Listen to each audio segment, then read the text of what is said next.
Yes, voilà. Wow, wow, wow, wow, wow, wow, wow, wow. Nice. Bonsoir. Bonsoir, bonsoir, bonsoir, bonsoir à tous. J'espère que vous allez bien. C'est mardi soir. C'est mardi manger. Hop là, ça bug là, c'est super, c'est cool. Comment vous allez? Ça fait plaisir d'être là ce soir en votre compagnie. On va donc ce soir parler du second sujet que je vous avais proposé dans un sondage que j'avais fait il y a maintenant presque 2 semaines, où on avait confronté les substituts de repas, type feed, dont on a parlé la semaine dernière, et les pratiques alimentaires en vogue. C'était feed qui avait gagné, enfin feed, les substituts de repas, pardon, qui avaient gagné, mais pas à grand chose, c'était du genre 45% contre 55%, donc c'était assez serré. J'en ai déduit que les deux sujets pouvaient vous intéresser, c'est pour ça que je n'ai pas refait spécialement de sondage pour voter le sujet de cette semaine, et que j'ai directement choisi de parler des pratiques alimentaires, en tout cas ces derniers temps.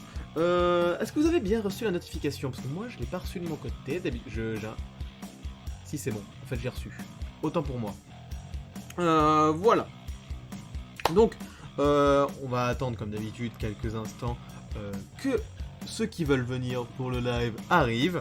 Donc que tout le monde arrive. Comment vous allez? Ça fait plaisir en tout cas de faire un petit live ce soir. Et j'ai un truc dans l'œil. Catastrophe. Bref, on s'en fout. Ce soir, on va parler de 5 régimes. 5 pratiques alimentaires. J'aime pas dire le terme régime, parce que régime, souvent, ça fait référence à quelque chose qui traite d'une perte de poids ou de quelque chose comme ça, et ce n'est pas du tout ce que je veux. Ce dont on va parler de pratiques alimentaires globales. Salut Zayaz. On va décider comment t'appeler. Faut quand même, parce que tu ne veux pas me dire comment on prononce ton pseudo. Donc, je vais décider, ça va être Zayaz. Zayaz, voilà, Zayaz. Parce que Zayaz, par exemple, ça... EA, on peut prononcer R. Zayaz, voilà. À partir de maintenant, je t'appellerai comme ça. Si tu y vois quelque chose à contredire, faut le dire maintenant, ou te taire à jamais. Voilà, c'est comme ça ici. Voilà. Donc, pour vous faire un petit topo, on va parler donc de 5 régimes. Premièrement, évidemment, on ne pouvait pas passer à côté. Tout ce qui est véganisme et végétarisme, donc tout ce qui est diminution de la consommation de produits animaux, on ne pouvait pas y échapper. Il y aura potentiellement un jour un live entier sur ce sujet, parce qu'il y aurait pas mal de choses à dire, mais je tenais à en parler, j'ai déjà parlé quelques fois de ce sujet-ci sur ma chaîne YouTube, parce que c'est un sujet très important qu'on ne peut pas louper. C'est comme si on parlait de nutrition et qu'on ne parlait jamais de perte de poids. L'un ne va pas sans l'autre. On parle toujours de perte de poids dans la nutrition. Souvent, beaucoup de monde qui parle de nutrition, qui s'intéresse dans un premier temps à la nutrition, s'intéresse pour la perte de poids. Donc, je suis obligé d'en parler un jour ou l'autre. Voilà. Ensuite, on va parler du jeûne intermittent. Depuis le temps qu'on me pose des questions sur ce sujet, ça fait bientôt 1 an qu'on me pose des questions sur le sujet. Et malheureusement, je n'avais jamais eu l'occasion vraiment d'aborder le sujet. Là, c'est l'occasion ou jamais. Par contre, lui, pour le coup, le jeûne intermittent, j'en ferai un jour une vidéo sur le sujet. Parce qu'il y a beaucoup de choses à dire, il y a beaucoup de choses bien à dire dessus, mais aussi beaucoup de mythes. Et sur un sujet comme ça, du coup, ça m'intéresse beaucoup d'en parler, surtout que tout le monde a tendance à faire l'apologie du jeûne intermittent, et donc ce serait un peu l'occasion de dire oui, il y a du très bon, mais attention, il y a certaines choses qu'on vous dit, c'est un peu du bullshit. Voilà. Bonsoir à ceux qui arrivent.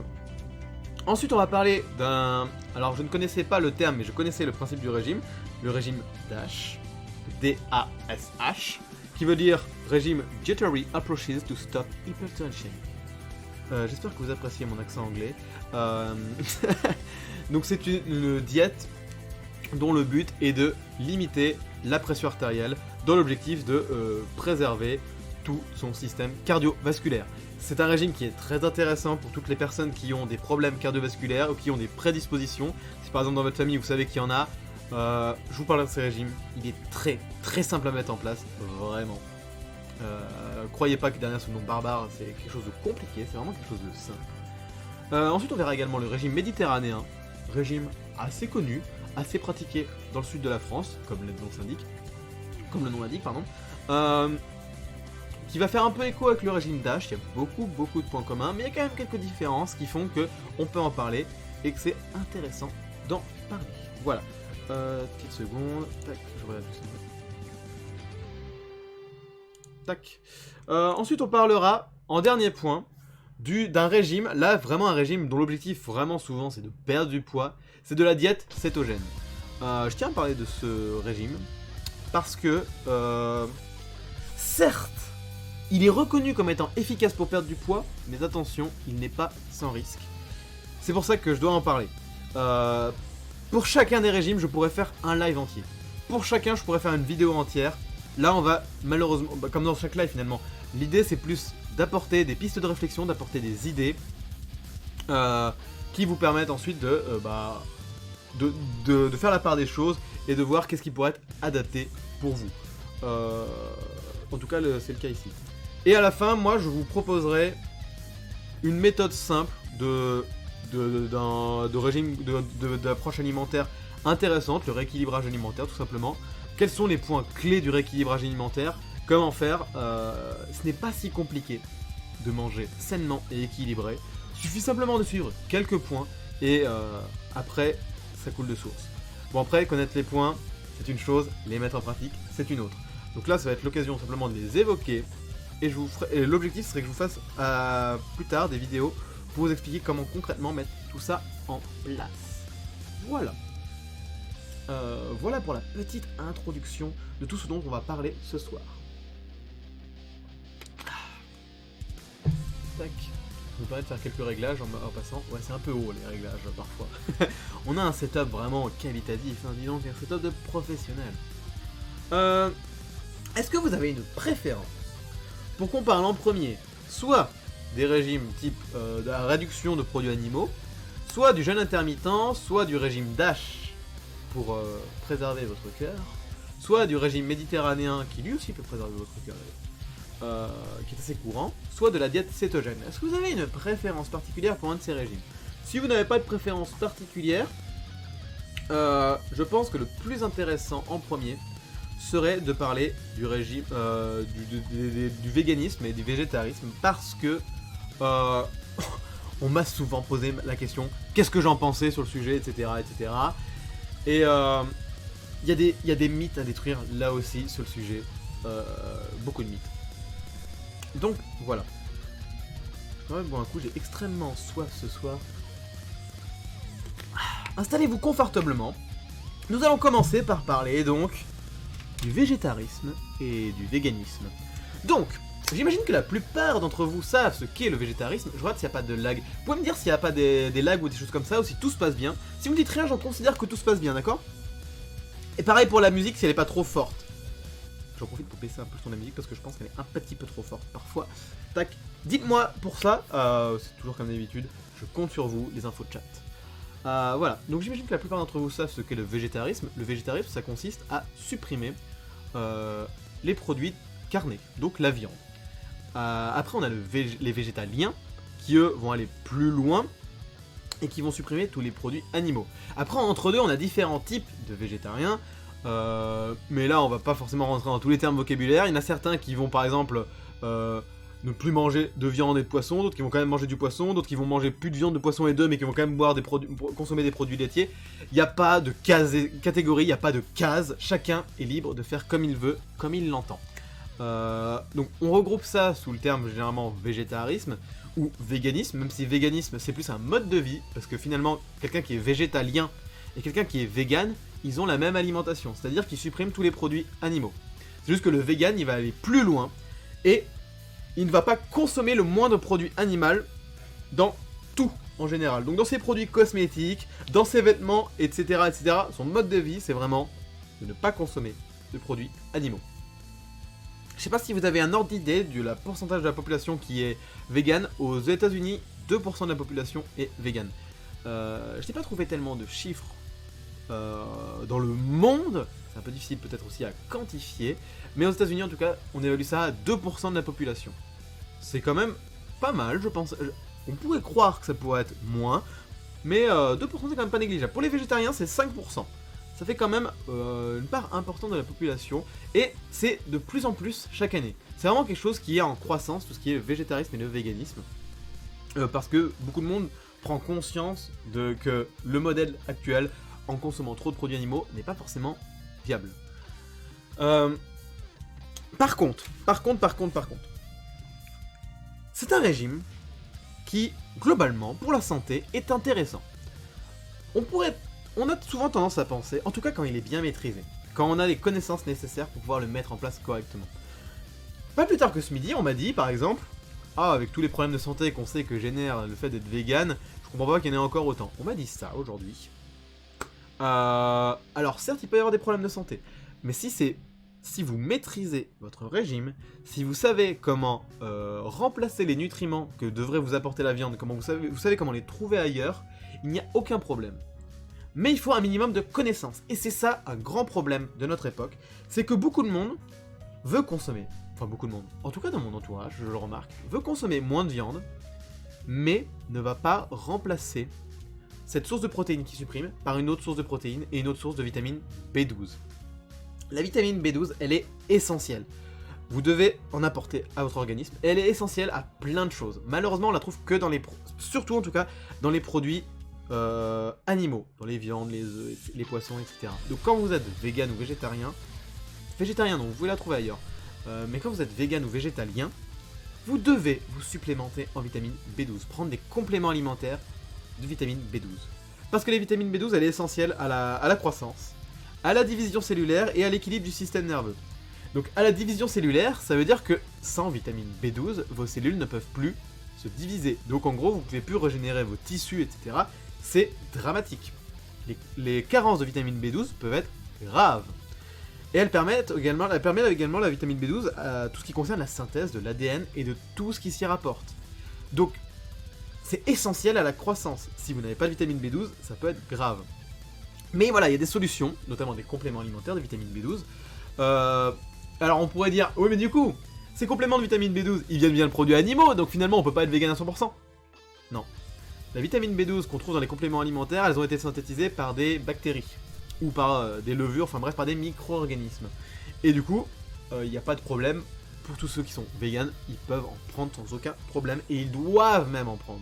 C'est important de s'informer là-dessus, et de ne pas le négliger. Et si on néglige pas ça, faut pas également négliger tout ce qui est protéines. Ça, la plupart des véganes, ils ont aucun problème, ils savent comment les remplacer facilement. Notamment en consommant, alors j'ai listé quelques exemples, du soja, des pois, alors des pois chiches, des pois cassés, du riz, des graines, toutes sortes de graines, toutes les graines contiennent des protéines. La spiruline, après la spiruline c'est quelque chose d'assez particulier, qu'on va pas manger forcément comme ça, mais bon. Tout ce qui est oléagineux, donc par exemple les noix, les noisettes, l'arachide, etc. Tout ceci contient des protéines. Les fèves, les haricots, le quinoa, les céréales, tout ça, ça contient des protéines. Donc c'est très intéressant pour tous les végans et les végétariens. Donc généralement les végans sont informés sur le sujet parce qu'ils se disent ok, je supprime totalement tous les produits animaux. Donc ils savent que salut Olivier, comment vas-tu? Ça fait plaisir de te voir. Moi en tout cas, comme tu dis à chaque fois de tes vidéos, moi en tout cas ça va très bien. On parle actuellement des végans et des végétariens. Généralement les végans ils sont assez informés parce qu'ils se disent ok, je supprime tous les produits animaux, forcément il faut bien que je trouve certaines choses ailleurs, notamment donc la vitamine B12. Alors que l'ennui de certains végétariens, c'est que il y a des gens qui essaient de manger moins de viande, notamment tout ce qu'on appelle les flexitariens, qui cherchent à manger moins de viande, qui en mangent que quelques fois dans la semaine, voire très occasionnellement. Ça c'est le flexitarisme.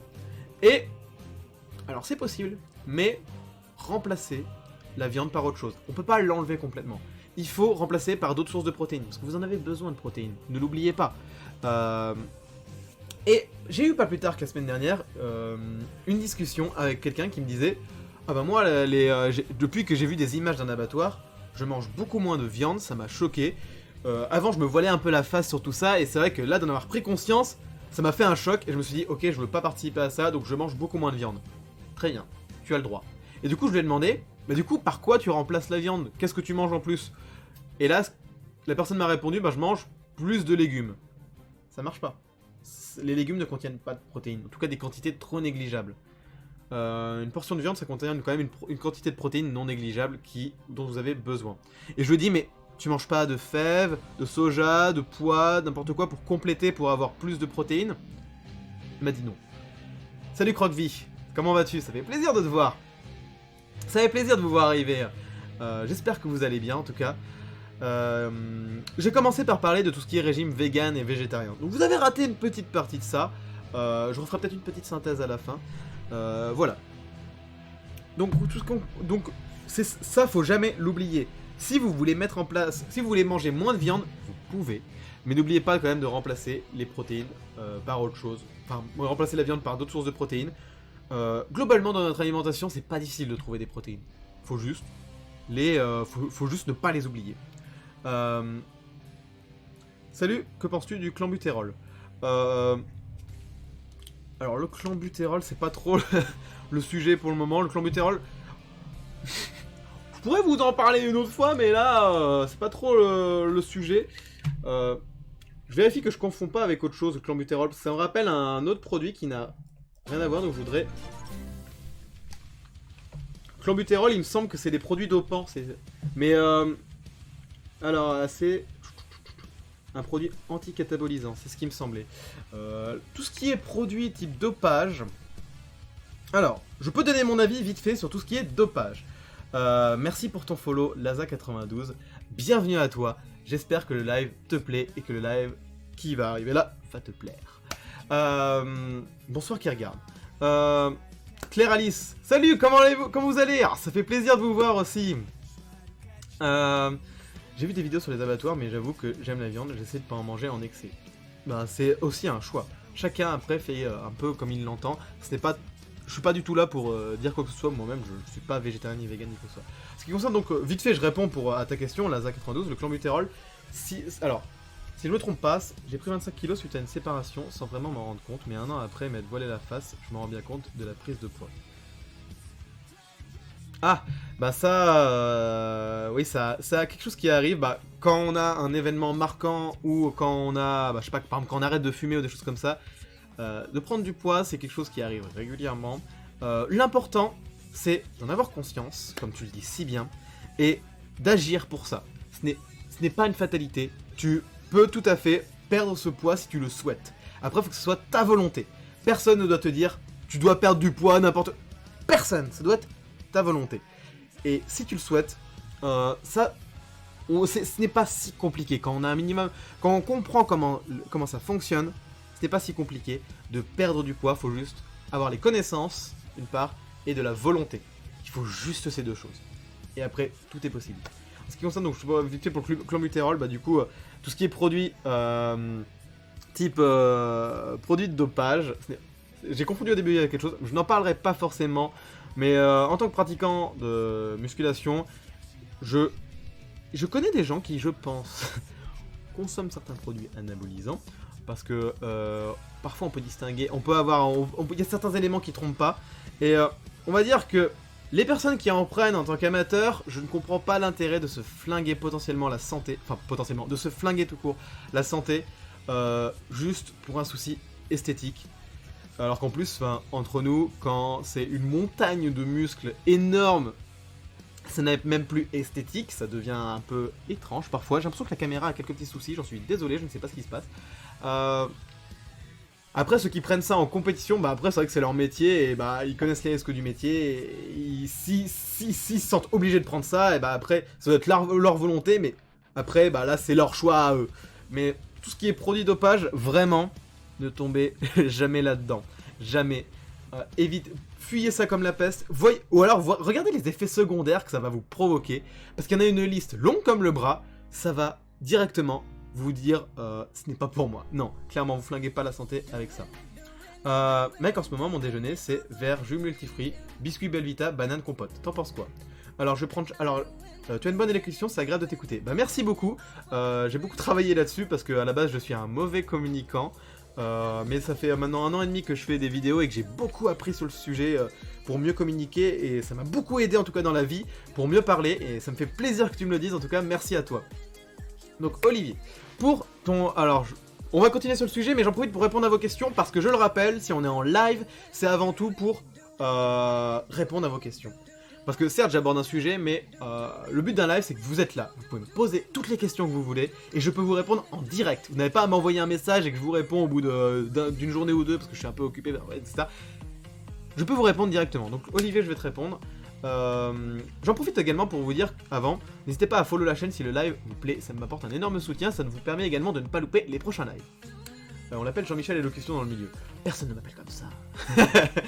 Alors, jus multifruits, ça dépend du jus multifruits, parce que tu as des jus concentrés, des jus pur jus, etc. Donc ça dépend du type de jus. Un jus concentré ou un jus de nectar, c'est un soda.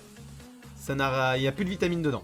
Si c'est un jus pur jus, ça commence à être plus intéressant, et là tu commences à avoir un peu plus de vitamines. Par contre, faut pas se voler la face, tu n'as pas toutes les vitamines que tu aurais si tu mangeais les fruits. Tu en as beaucoup qui vont être dégradés dans le processus de fabrication du jus de fruits, et qui vont être perdus lors de la conservation du produit. Donc si tu bois ça pour les vitamines, pas terrible.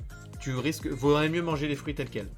Par contre, si tu bois ça par plaisir et que tu en as besoin pour, on va dire, parce qu'on doit garder toujours une part de plaisir dans notre alimentation, prends plutôt un jus multifruits. Tropicana multifruits, je ne sais pas si c'est du concentré ou du pur jus. Prends du pur jus dans tous les cas si tu veux un jus multifruits. Le mieux c'est de le faire soi-même, bien sûr. Mais le matin on n'a parfois pas forcément l'envie ni les moyens de le faire, mais c'est le mieux. Après les biscuits Belvita, là c'est... On veut faire croire que c'est un produit parfait pour le petit déjeuner, machin machin. Et l'ennui des biscuits Belvita c'est que c'est une énorme source de gras. J'ai déjà fait une expérience au cours de ma scolarité, au cours de laquelle nous avons séparé les différents nutriments, on a fait une séparation des différents nutriments d'un biscuit de ce type. Et en gros, là la grosse surprise, c'est l'énorme phase d'huile qu'on a extrait du biscuit. Il y a énormément de gras dans les biscuits Belvita. Trop même. Les biscuits Belvita sont pas forcément idéaux pour ça. C'est pas un excellent produit pour le petit déjeuner. Banane, ça c'est le top la banane. La banane, j'en mange tous les jours, c'est un fruit excellent pour apporter de bons glucides, du phosphore, etc. C'est un très bon fruit, donc faut pas... Ça c'est un très bon fruit, et pour le matin c'est très bien. Compote, bah là pareil, ça dépend un peu, on va dire, si c'est une compote industrielle, il y en a certaines qui sont très sucrées, mais globalement il y a pas mal de compotes qui sont de bonne qualité, la compote c'est un bon produit. Donc voilà, moi ce que je te conseillerais c'est les biscuits Belvita. Attention, c'est un peu gras, surtout qu'en plus c'est petit, c'est un concentré d'énergie, donc attention à ça. Et le jus, bah après à voir. Est-ce que tu aurais une idée à quel moment en fonction de mon taf, tu aurais une idée à quel moment manger en fonction de mon taf? J'ai des horaires assez compliqués. C'est-à-dire, qu'est-ce que tu entends par là? C'est quoi le petit déjeuner idéal? Alors, le petit déjeuner idéal, alors ça on m'a souvent posé la question et je pense que ce sera le sujet peut-être du live, soit de la semaine prochaine, soit de la semaine suivante. Donc, je peux te donner des pistes de réflexion, mais je vais pas forcément m'étaler sur le sujet parce que ça sera l'objet d'un prochain live. Parce que là, tu es la troisième personne à me le demander, donc je pense que ça peut être intéressant d'en parler. Mais un petit déjeuner idéal, c'est qui contient pas mal de protéines et des fibres, des bons lipides. Et les glucides, on cherche pas trop à en avoir. Pourquoi avoir surtout des protéines, des lipides et des fibres? Pour pouvoir tenir facilement jusqu'au repas suivant et pour avoir un petit déjeuner consistant. Moi pour ma part, par exemple, ce que je prends tous les jours, c'est des flocons d'avoine. Je vous ai fait une vidéo sur les flocons d'avoine. Si un des modérateurs pouvait mettre la vidéo sur les flocons d'avoine dans le chat, j'en serais extrêmement reconnaissant, merci d'avance. Les flocons d'avoine, c'est vraiment super. Et après pour les préparer, il y a différentes recettes sur internet. Moi ce que je fais souvent, c'est soit un bowl cake, donc en gros, je me mets flocons d'avoine, œufs, banane, je mélange le tout, je mixe le tout, je mets au micro-ondes et après ça fait un petit gâteau qui est pas trop mauvais.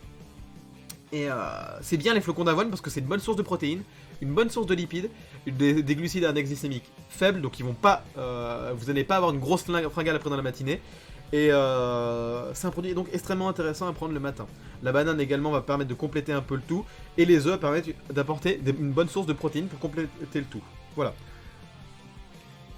C'est bon contre les crampes la banane? Oui, parce que dedans il y a du magnésium. Et le magnésium c'est bon contre les crampes. Je bosse de 4h30 à 11h. Ah oui. Alors attendez, je lis vos messages et après je réponds à vos questions. Donc j'attendrai alors. Ouais, bah du coup d'ici la semaine prochaine ou dans 2 semaines, je vous ferai un live sur les petits déjeuners. Yo, si je mange 2 cordons bleus dès le matin, ça passe ou pas? Ou ça fait trop de glucides? Alors, les cordons bleus, c'est pas une excellente source de protéines parce que c'est quand même des produits assez transformés. Cordon bleu, c'est pas l'idéal. Si tu veux manger si tu peux manger un produit comme un repas de ce type-là le matin, je te conseillerais plutôt une viande plus maigre en tout cas. Voilà. Donc Laza, pour te répondre, tu disais donc t'as une idée à quel moment je mangeais en fonction de tes horaires, c'est compliqué. Du coup, j'imagine que tu te couches assez tôt, du coup, vu que tu te lèves à 4h30 et que tu travailles jusqu'à 11h, du coup. Alors, tu peux garder le midi. En plus, en fait, ce qui est plutôt compliqué dans ce genre de situation, c'est que généralement, on veut quand même garder des horaires pour les repas qui concordent avec les horaires standards, pour pouvoir quand même manger avec sa famille, par exemple, ou avec ses amis. Donc, c'est toujours plus intéressant de pouvoir garder des horaires assez stables au niveau des repas. Tu te couches à minuit, d'accord, et tu dors 2 heures, mais impossible d'avaler quelque chose à 4 heures. C'était pas grave de pouvoir... Attends, je testais les pancakes au flocon d'avoine, j'ai pas aimé. J'ai essayé un bol cake comme tu dis, mais j'en raffole pas non plus. D'autres idées pour les consommer. Tu peux ajouter du sirop d'érable, et de la cannelle. Sirop d'érable et cannelle dans les pancakes et des trucs comme ça, c'est excellent, ça rajoute vraiment quelque chose. Ou éventuellement un peu de chocolat, mais plutôt du chocolat noir. Donc tu te couches à minuit et tu impossible d'avaler quelque chose à 4 heures, ce n'est pas grave. Tu peux manger plus tard, c'est d'ailleurs un conseil que j'avais déjà donné quand on me dit j'arrive pas à manger le matin. C'est pas dramatique, vous pouvez manger un peu plus tard dans la matinée. Surtout toi, vu que tu peux totalement le permettre, par exemple, de faire un petit repas un peu plus consistant qu'un petit déjeuner, ou alors qu'un petit déjeuner classique, ça dépend des gens qui prennent leur petit déjeuner, plus tard dans la matinée, genre par exemple vers 8h. Et en gros, finalement, tu peux avoir des horaires de repas assez classiques. Un petit déjeuner vers 8h, un repas vers le midi et avoir un repas plus tard le soir. Tu peux t'adapter comme ça. On va dire que les horaires, ce n'est pas si capital que ce que l'on entend. L'important, c'est le global. Que vous ayez fait vos 3 repas dans la journée et que vous ayez suffisamment d'énergie et les bons nutriments. Le dindon le matin, c'est ok. Oui, la dinde, c'est très bien le matin. Mais après, il faut vouloir accepter de manger ça. Moi, par exemple, je sais que je suis pas trop fan de me préparer un truc un peu élaboré le matin, comme ça, mais tu peux tout à fait, bien sûr, si tu le souhaites. Je connais des gens qui pratiquent de la musculation, qui mangent de la dinde et de la salade verte tous les matins. Salut, quelqu'un s'y connaît en PC. Manger Daniel demain matin, c'est possible? Non, Daniel, c'est mon hamster. Tu veux te configurer? Mais qu'est-ce que... Voilà, donc je reviens sur le sujet initial du live. Si vous avez des questions, n'hésitez pas. Il y a des contre-indications à boire 5-6 cafés par jour. Plus de 5 cafés, ça commence à être trop, oui. J'avais fait une vidéo d'ailleurs sur le sujet, sur le fait de boire trop de café. Disons que quand tu commences à être au-delà de 5 cafés, tu consommes trop de caféine pour ton cœur. Et ça commence à... On va dire que tu vas pas ressentir les méfaits tout de suite. Mais sur le long terme, ça va poser un certain nombre de problèmes au niveau surtout cardiovasculaire. C'est pas conseillé de consommer autant de café. Tu peux le remplacer par des infusions et par du thé qui contiennent... Le thé contient moins de caféine que le café et les infusions n'en contiennent carrément pas. Donc tu peux substituer par ça, mais je te conseille de faire attention. 6 cafés, ça commence à être un petit peu trop. Essaie de te limiter à 5 maximum. 5, c'est vraiment la limite que je recommande en général, de pas aller au-delà. On fera de thé à la place au boulot alors. Voilà, ça peut être une solution. Mais après, c'est vrai que quand tu as des horaires comme ça, ça peut être, c'est vrai que tous les produits qui permettent de... Enfin, toute la caféine peut être bien pour pouvoir te maintenir éveillé. Je le comprends. Après, attention, voilà, justement à ça. Donc ma question, c'est quoi le mieux entre le i7 et le i5? C'est le i7. Parce que i7, c'est meilleur qu'un i5. Mais c'est un petit peu hors sujet, ça. Je vous laisse répondre au chat. J'étais fatigué lundi, je me suis boosté au Red Bull pour tenir la journée dangereux. Le Red Bull, c'est pas que des produits très sympathiques là-dedans, surtout qu'il y a beaucoup de mauvais mélanges qui peuvent être faits. Faut en consommer vraiment avec modération, ce genre de produit. Pour un homme qui fait 3 heures de sport niveau médium par semaine, tu conseilles combien de calories par jour? 3 heures de sport médium par semaine, tu n'as pas besoin de te supplémenter beaucoup plus. On va dire, c'est si tu faisais, par exemple, je sais pas, tous les jours, 1h30 de sport par exemple, là oui, ça commence à devenir intéressant de se supplémenter. Là après, si tu as 3 heures de sport par semaine en moyenne, tu n'es pas obligé de manger plus. Tu peux, si tu le souhaites, consommer autour de l'entraînement un peu plus de glucides. Donc une banane avant l'entraînement, des produits comme ça. Et un peu plus de protéines, notamment si tu veux renforcer tes muscles. Parce que après l'entraînement, en gros, tes muscles, pendant l'entraînement, tu les as un petit peu abîmés. C'est normal, c'est logique, c'est comme ça que ça se passe. Mais après, tes muscles vont se réparer pour se fortifier pour le prochain entraînement. Donc là, tu peux apporter un peu de protéines pour pouvoir, un peu plus de protéines dans ton alimentation pour renforcer ton système musculaire. Et donc, si tu fais par exemple un sport de musculation, pour être plus fort et pour les faire grossir tes muscles également, ou si tu fais un sport d'endurance, pour que tes muscles soient plus endurants. Tes muscles s'adaptent à ton type d'entraînement. Donc voilà, j'espère que j'ai répondu à ta question. Pour 3 heures de sport, tu n'as pas besoin de te prendre la tête. Un peu de glucides avant l'entraînement si tu le souhaites, un peu après également. Et un peu plus de protéines également après l'entraînement si tu le souhaites. Mais ce n'est pas une obligation. Par rapport à la Red Bull, genre c'est psychologique, qu'en étant hyper fatigué et après en avoir bu une, je sens un regain d'énergie énorme. Alors c'est pas que psychologique. On va dire c'est un énorme effet psychologique. Parce que moi par exemple ça m'est arrivé de très nombreuses fois, par exemple le matin. Moi je prends mon petit café le matin. Ça m'arrive après je me sens après d'attaque quand j'arrive au boulot comme ça. Ça m'est arrivé de nombreuses fois d'oublier mon café sous la cafetière. Et pourtant c'est juste le soir en rentrant je me dis putain j'ai laissé le café sous la cafetière. Et je n'ai pas ressenti le manque. Donc oui il y a quand même un effet psychologique très puissant dans tous ces produits. Dans tous les produits où tu te dis dans ta tête oui ça va faire effet. C'est l'effet placebo, ça a été démontré, ça marche.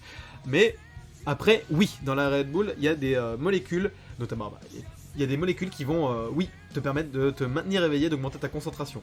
Après, faut pas en consommer en excès. Je vous conseille pas forcément la Red Bull. Si vous voulez vous donner un petit coup de peps, préférez la caféine. Pas en trop grande quantité, faut pas non plus en abuser, bien sûr. Mais plutôt ça, plutôt que la Red Bull. Les M&M's, t'en penses quoi? Je suis en train d'en manger en regardant ce live. Disons que c'est pas terrible, hein, mais donc c'est pas terrible. Je vous rappelle que n'hésitez pas à follow la chaîne si vous ne voulez pas rater les prochains lives et si le live vous plaît. Je suis en live tous les mardis pour parler de nutrition, tous les mardis. Et tous les jeudis, on fait un petit live gaming détente ensemble. Bon, il n'y en aura pas cette semaine-là malheureusement parce que je prends un petit week-end.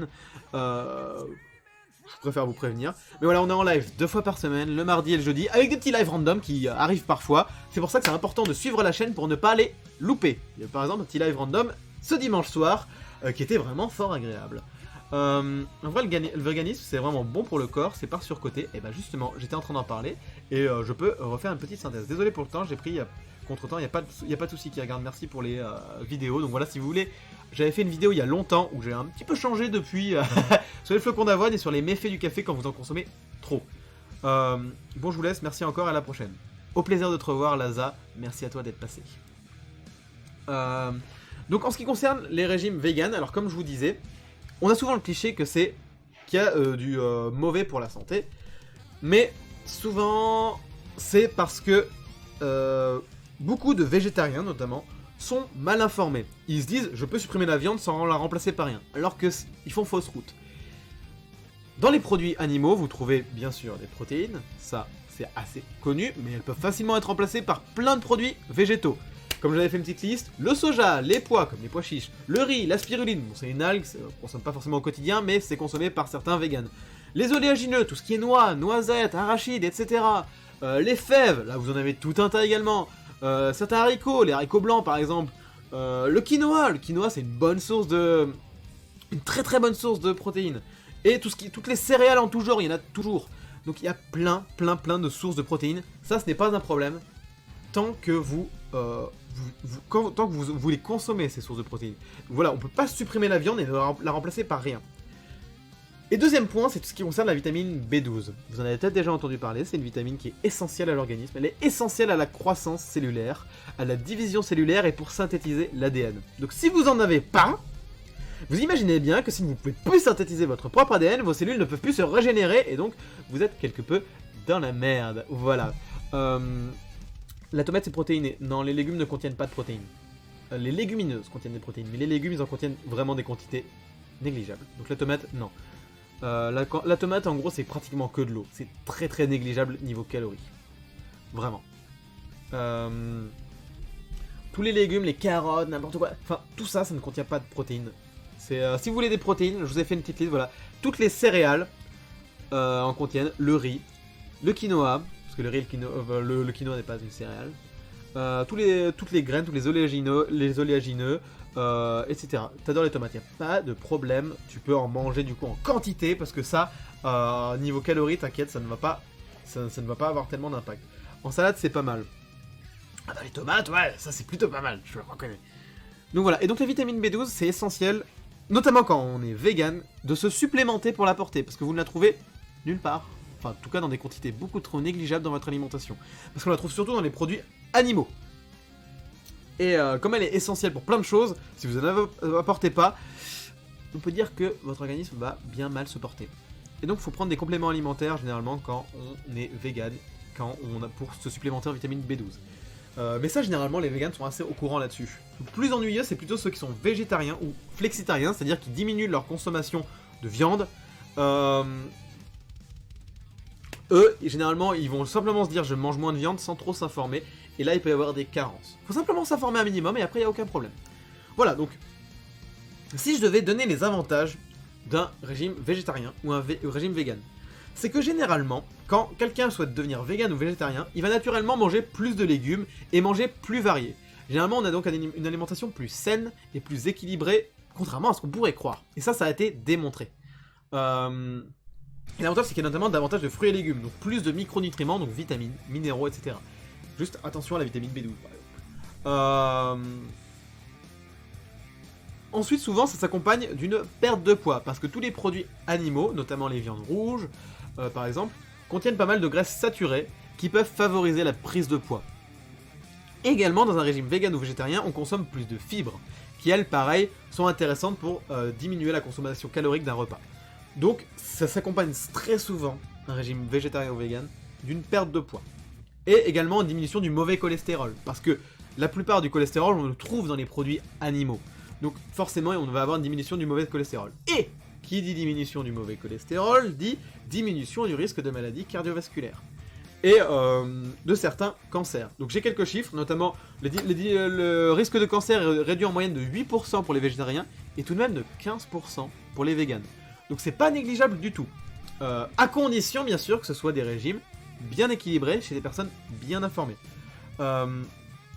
Du coup, si je veux perdre du poids, c'est mieux de faire du véganisme. Pas forcément, parce que dans la suite de ce live, je vais vous montrer d'autres pratiques alimentaires qui peuvent vous permettre de perdre du poids sans supprimer tous les produits animaux. Mais ça peut être une solution. Et si on mange de la viande après, bah là c'est toujours une question d'habitude alimentaire. C'est justement un problème qui peut arriver souvent, les personnes qui font un régime et qui ensuite se disent bah voilà, j'ai atteint mon objectif, maintenant je recommence comme avant, de faire le yo-yo. Faut faire un peu attention à ça. Mais après, moi je ne recommanderais pas forcément le végétarisme ou le véganisme pour perdre du poids. Ça c'est plutôt des régimes qu'on adopte dans un souci éthique, pas dans un souci de perte de poids. Il y a d'autres régimes plus adaptés pour ça. Moi je veux prendre du poids mais j'y arrive pas. Ce sera le sujet du live de la semaine prochaine ou de la semaine suivante. Le sujet de la prise de masse. Donc stay tuned. Donc faut pas hésiter à follow la chaîne pour ne pas louper le prochain live. J'en profite pour le caser là, comme ça un petit peu. Voilà. Si vous n'avez pas de questions sur d'autres questions sur le végétarisme ou le véganisme, on va passer à la suite, on va enchaîner. Gros McDo sa mère, n'hésite pas. L'ennui du gros McDo sa mère, comme tu dis, c'est que ça va te faire grossir mais prendre du gras. Généralement quand on veut prendre aussi du poids, on essaie plutôt de prendre du muscle, d'avoir une meilleure composition corporelle. Et l'ennui également des produits de fast-food, on peut en consommer de temps en temps en petit cheat meal. Je suis pas là pour vous dire d'arrêter tout, mais à limiter parce que ça a des problèmes certes pour la prise de poids, mais aussi pour tout votre cerveau, pour votre système cardiovasculaire et tout, c'est pas le top du tout. Mange en plus. Non, ce n'est pas ça la solution. Voilà. Et va vivre à l'hôpital. Voilà, ça c'est bien résumé. Permettez, je dois me moucher.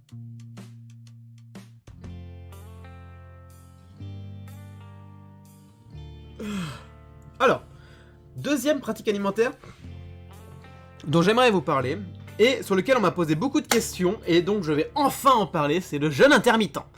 1500 calories par jour pour un homme de 20 ans, ça passe. Ce n'est pas assez, non. Ce n'est pas assez. C'est assez léger. Les besoins journaliers d'un homme en général sont aux alentours de 2000-2500 calories. Par exemple pour ma part, alors j'ai déjà fait le calcul par l'expérience et en comptant mes calories, etc. Mon besoin journalier à moi, alors moi après je pratique pas mal de sport, je fais du vélo tous les jours et je vais régulièrement à la salle de sport. Mes besoins journaliers sont en général aux alentours de 2800 calories. Donc c'est pour te dire quand même qu'il y a quand même 1300 calories en plus, donc presque le double. 1500 calories par jour pour un homme de 20 ans, après ça dépend un peu de ton poids et de ta taille, ça peut être suffisant mais ça me semble vraiment faible. Après si tu cherches la perte de poids, c'est possible, mais c'est un peu faible. Voilà. Donc, en ce qui concerne le jeûne intermittent, vous avez peut-être déjà entendu parler de cette pratique alimentaire, parce que elle a fait beaucoup parler d'elle, notamment ces dernières années. Comme quoi ça serait miraculeux pour perdre du poids et pour purger son organisme. La moitié de ce que j'ai dit est vrai, l'autre moitié est fausse. Voilà. Donc, le jeûne intermittent. Avant qu'on en parle vite fait, je vous rappelle que mes réseaux sociaux sont en bas. Si jamais vous voulez me suivre sur les réseaux sociaux, donc sur Twitter, là. Sur Instagram, je publie régulièrement des choses et je pub quand je fais des lives. Sur Facebook, je mets souvent des clips des meilleurs moments du live, des trucs comme ça. Donc n'hésitez pas à venir faire un tour. Il y a également YouTube, où je fais des vidéos régulièrement, ou depuis maintenant 1 an et demi à peu près. Bon après j'avais eu une bonne pause, mais où il y a un certain nombre de vidéos qui pourraient potentiellement vous intéresser. D'ailleurs n'hésitez pas si vous avez des sujets qui pourraient vous intéresser à m'en parler. Ça pourrait faire le sujet d'un live ou d'une vidéo. Donc là on a eu le petit déjeuner et la prise de poids. La prise de poids qui sont des sujets qui semblent vous intéresser et dont je parlerai dans les prochaines semaines. Voilà. Donc le jeûne intermittent, le principe, ça va être ce n'est pas de ne pas manger comme le serait un jeûne total, c'est d'alterner des périodes de prise alimentaire et des périodes d'abstinence alimentaire. Le jeûne intermittent le plus courant sur une journée de 24 heures, c'est de passer 16 heures sans manger et 8 heures où on peut manger et faire pratiquer nos différents repas. C'est le plus courant et c'est celui qui a montré le plus d'efficacité, parce que faire plus de 16 heures de jeûne ça devient plus difficile à tenir, et faire moins, ça a un peu moins ses effets bénéfiques. Donc en général on fait un jeûne intermittent de 16 heures et 8 heures de prise alimentaire. Donc 16 heures ça peut être par exemple vous arrêtez de manger à 22 heures et vous ne recommencez qu'à manger qu'à partir du lendemain à 14 heures. Donc ça fait quand même une période de 16 heures sans manger. Donc vous sautez généralement un repas durant ces 16 heures par rapport à ce qu'on trouve conventionnellement. On appelle ça également le fasting de 16 heures. Bon là c'est un peu pompeux d'appeler ça comme ça je trouve, mais bon après, chacun appelle ça comme il veut. Mais ce n'est pas un jeûne hydrique, vous pouvez boire de l'eau, vous pouvez boire des bouillons, vous pouvez boire du café, du thé, tout ce qui ne contient pas de calories, toutes les boissons non caloriques, on peut quand même en prendre durant le jeûne intermittent, il n'y a pas de problème. Donc, le principe du jeûne intermittent, c'est que, vu que vous allez passer une grande période de temps sans manger, vous allez placer votre organisme dans un profil qu'on appelle catabolique. Donc en gros, c'est un profil qui favorise le fait d'aller puiser dans ses réserves énergétiques. Donc, d'aller puiser dans ses réserves de sucre, de glucides, donc le glycogène qui se trouve dans les muscles et dans le foie, où là, votre organisme va aller chercher de l'énergie nécessaire pour fonctionner. Il va également puiser dans vos réserves de graisse pour pouvoir aller chercher de l'énergie. Et également potentiellement, mais après sur 16 heures, ça risque pas tellement d'arriver en grande quantité, vous n'avez pas du tout à vous inquiéter là-dessus. Enfin pas tellement à vous inquiéter là-dessus. Également puiser dans vos muscles pour aller chercher des protéines. Mais globalement, c'est pas tellement là où il va aller chercher le plus d'énergie. C'est surtout dans vos réserves de sucre et dans vos réserves de gras. Et donc le jeûne intermittent est pratiqué, notamment, ça peut être un outil pour perdre du poids. Parce que, en gros, ça va généralement s'accompagner d'une consommation d'aliments inférieure à la moyenne. Parce que vu que vous allez avoir moins de temps pour manger, vous diminuez le nombre de repas en général, vous allez manger moins. Parce que généralement, le jeûne intermittent, vous avez un repas en moins. Parce que comme je vous l'ai dit, par exemple, si vous arrêtez de manger à 20h ou arrêtez à manger à 22h et que vous ne mangez pas le lendemain avant 14h, généralement vous sautez un repas. C'est possible de faire ça, mais en général, le temps d'adaptation au début va s'entraîner généralement d'un peu de fatigue. Parce que voilà, votre corps n'est pas habitué à devoir puiser dans ses réserves, il est plutôt habitué à ce qu'on lui apporte l'énergie telle qu'elle avec les aliments, donc il lui faut un peu de temps pour s'adapter. Mais ça, toutes les personnes qui pratiquent le jeûne vous le diront, c'est comme ça, il faut du temps pour s'adapter à ça. mais on peut s'y faire. Moi pour ma part, je n'ai jamais pratiqué le jeûne intermittent, je n'ai jamais eu besoin, vous souhaitez pratiquer ça pour perdre du poids par exemple, mais j'ai donc lu un paquet d'études sur le sujet pour m'informer sur le sujet correctement, et souvent ce qu'on dit, c'est, alors ça c'est plutôt dans les pseudo-articles, c'est que ne pas manger pendant 16 heures permet de purger l'organisme. Parce que généralement le matin, si vous avez l'habitude de manger et que là vous choisissez de faire des jeûnes intermittents, vous allez ressentir la faim. Et il y en a qui vont vous dire, oui c'est parce que votre organisme est en état de purge, il est en train de se nettoyer. Ça, tout ce qui est principe de détox, je n'ai trouvé aucune étude qui prouve que votre organisme se purge pendant un jeûne. Certes, vous allez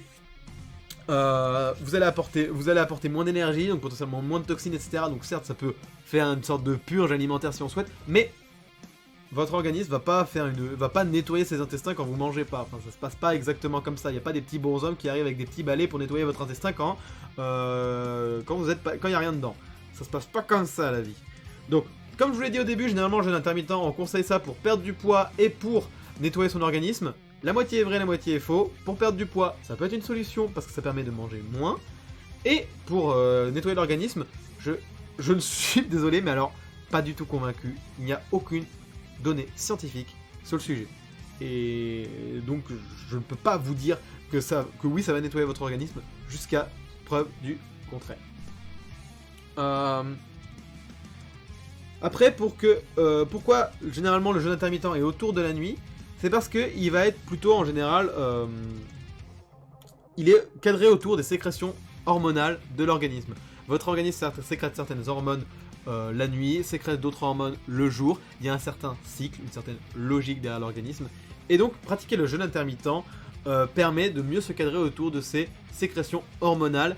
Et donc c'est pour ça qu'au bout d'un certain temps, vous finissez par vous habituer au fait de moins manger pendant 16 heures.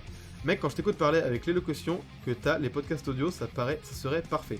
Alors, quand j'en ai parlé sur Facebook, ce serait pas forcément pour en faire, parce que j'ai l'impression que vous n'êtes pas forcément consommateur de podcasts, et après c'est difficile à promouvoir un podcast, mais pourquoi pas un jour faire quelque chose de ce type. En tout cas, merci du compliment. J'en profite pour boire un petit coup.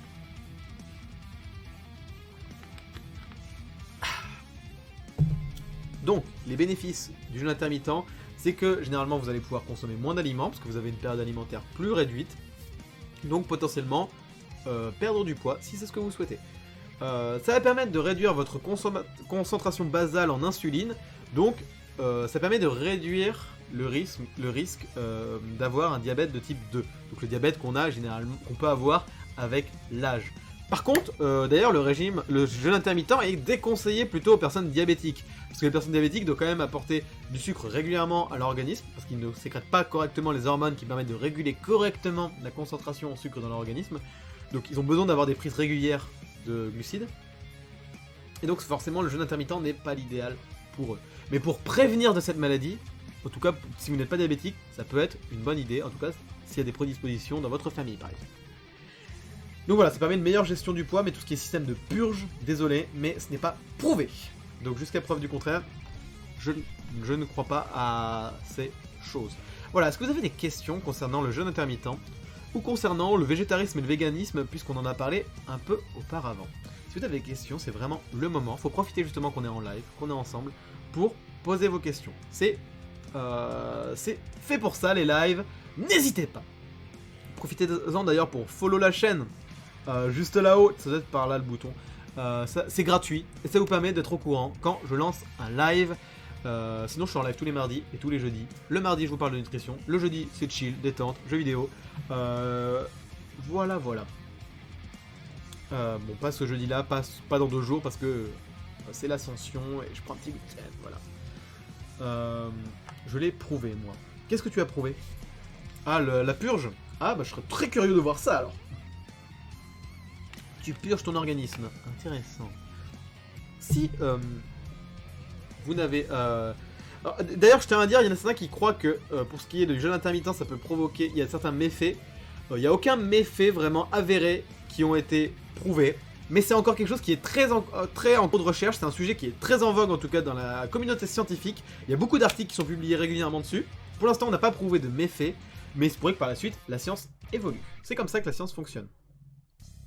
Mais donc, et par contre aussi le problème, c'est que la science est encore floue sur certains points, et elle est souvent orientée pro-jeûne intermittent. Je sais pas pourquoi, donc c'est parfois quelque chose de problématique, ça. C'est quelque chose qu'on retrouve beaucoup dans tous les articles, par exemple, qui veulent prôner les bienfaits de certains aliments. Bon, je vais pas forcément citer des marques, ni rien, mais qui sont orientés ou alors dirigés par des industriels. Donc, la science n'est pas non plus toujours. La science peut nous cacher des choses parfois. Bon, là, pour le cas, il n'y a pas trop à s'inquiéter. Voilà. Il y a toujours des méfaits, tu penses pas? Le truc parfait, j'y crois pas. Il n'y a pas de truc parfait, c'est vrai. C'est toujours des bienfaits et des méfaits. Là, pour le coup, les méfaits, c'est surtout, dans les premiers temps, de la fatigue. Et potentiellement perdre un peu de muscle. Mais ça, après, je pense que c'est vraiment négligeable. Et vous êtes tous les autres chatés. Les gens sont là aussi pour écouter, hein, s'ils n'ont pas forcément de questions. Mais après, c'est vrai. Réveillez-vous. Daniel, merci Daniel, stop. Daniel, tu dois rester calme pendant ces lives. Alors, on a parlé de ces deux régimes.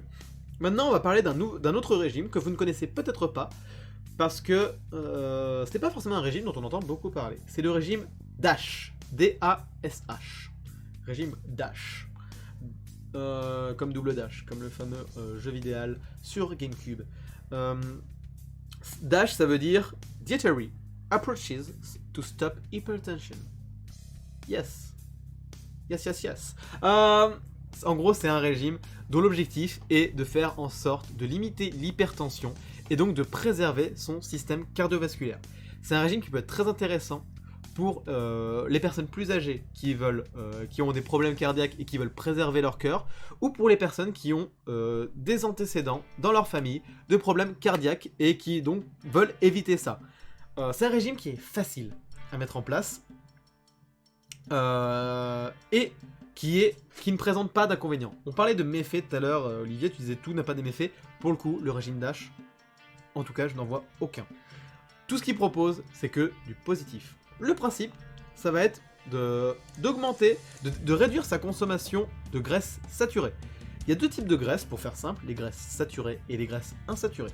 Les graisses saturées ont plutôt tendance à augmenter la pression artérielle, alors que les graisses insaturées vont avoir tendance à la diminuer. On veut limiter l'hypertension, donc on va réduire quoi? Les graisses saturées. En plus, les graisses saturées, leur surconsommation n'est pas forcément conseillée, tout ce qui est gestion du poids et pour tout ce qui est donc pour le cœur. On cherche généralement plutôt à favoriser les graisses insaturées. Donc dans ce régime, on va chercher à les limiter. Donc pour ça, les graisses saturées, où est-ce qu'on les trouve? On les trouve pas mal dans la viande rouge. Donc on va limiter un peu ces viandes rouges. Enfin, limiter un peu. Généralement, dans ces régimes, on peut même parfois la supprimer. Après, ce n'est pas une obligation, c'est la limiter au maximum. Et salut à tous les amis, salut à toi Chrysopax, ça fait plaisir de te voir. Comment vas-tu en ce bon mardi soir? Donc dans ce régime, limite la viande rouge et limiter également tout ce qui est produit type fromage, parce que eux c'est une source de graisse saturée non négligeable. Donc dans ce régime on cherche à le limiter, donc ils vont réduire leur consommation de ce produit. Ça va bien, je viens de manger l'aile. Parfait alors pour un régime pour un livre qui parle des pratiques alimentaires. Donc limiter les graisses saturées, et autre point dans ce régime, c'est de limiter la consommation de sel.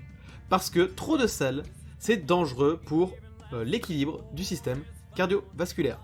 Donc, généralement, ce régime préconise de ne pas dépasser 5 grammes de sel par jour.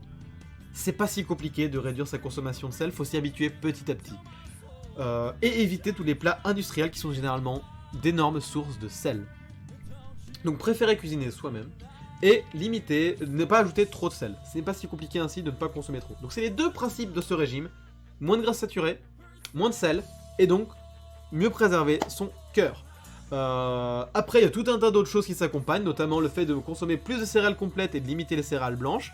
Là c'est pas tellement pour le cœur, mais c'est plus pour une question d'augmenter sa consommation de micronutriments qu'on trouve dans les céréales complètes.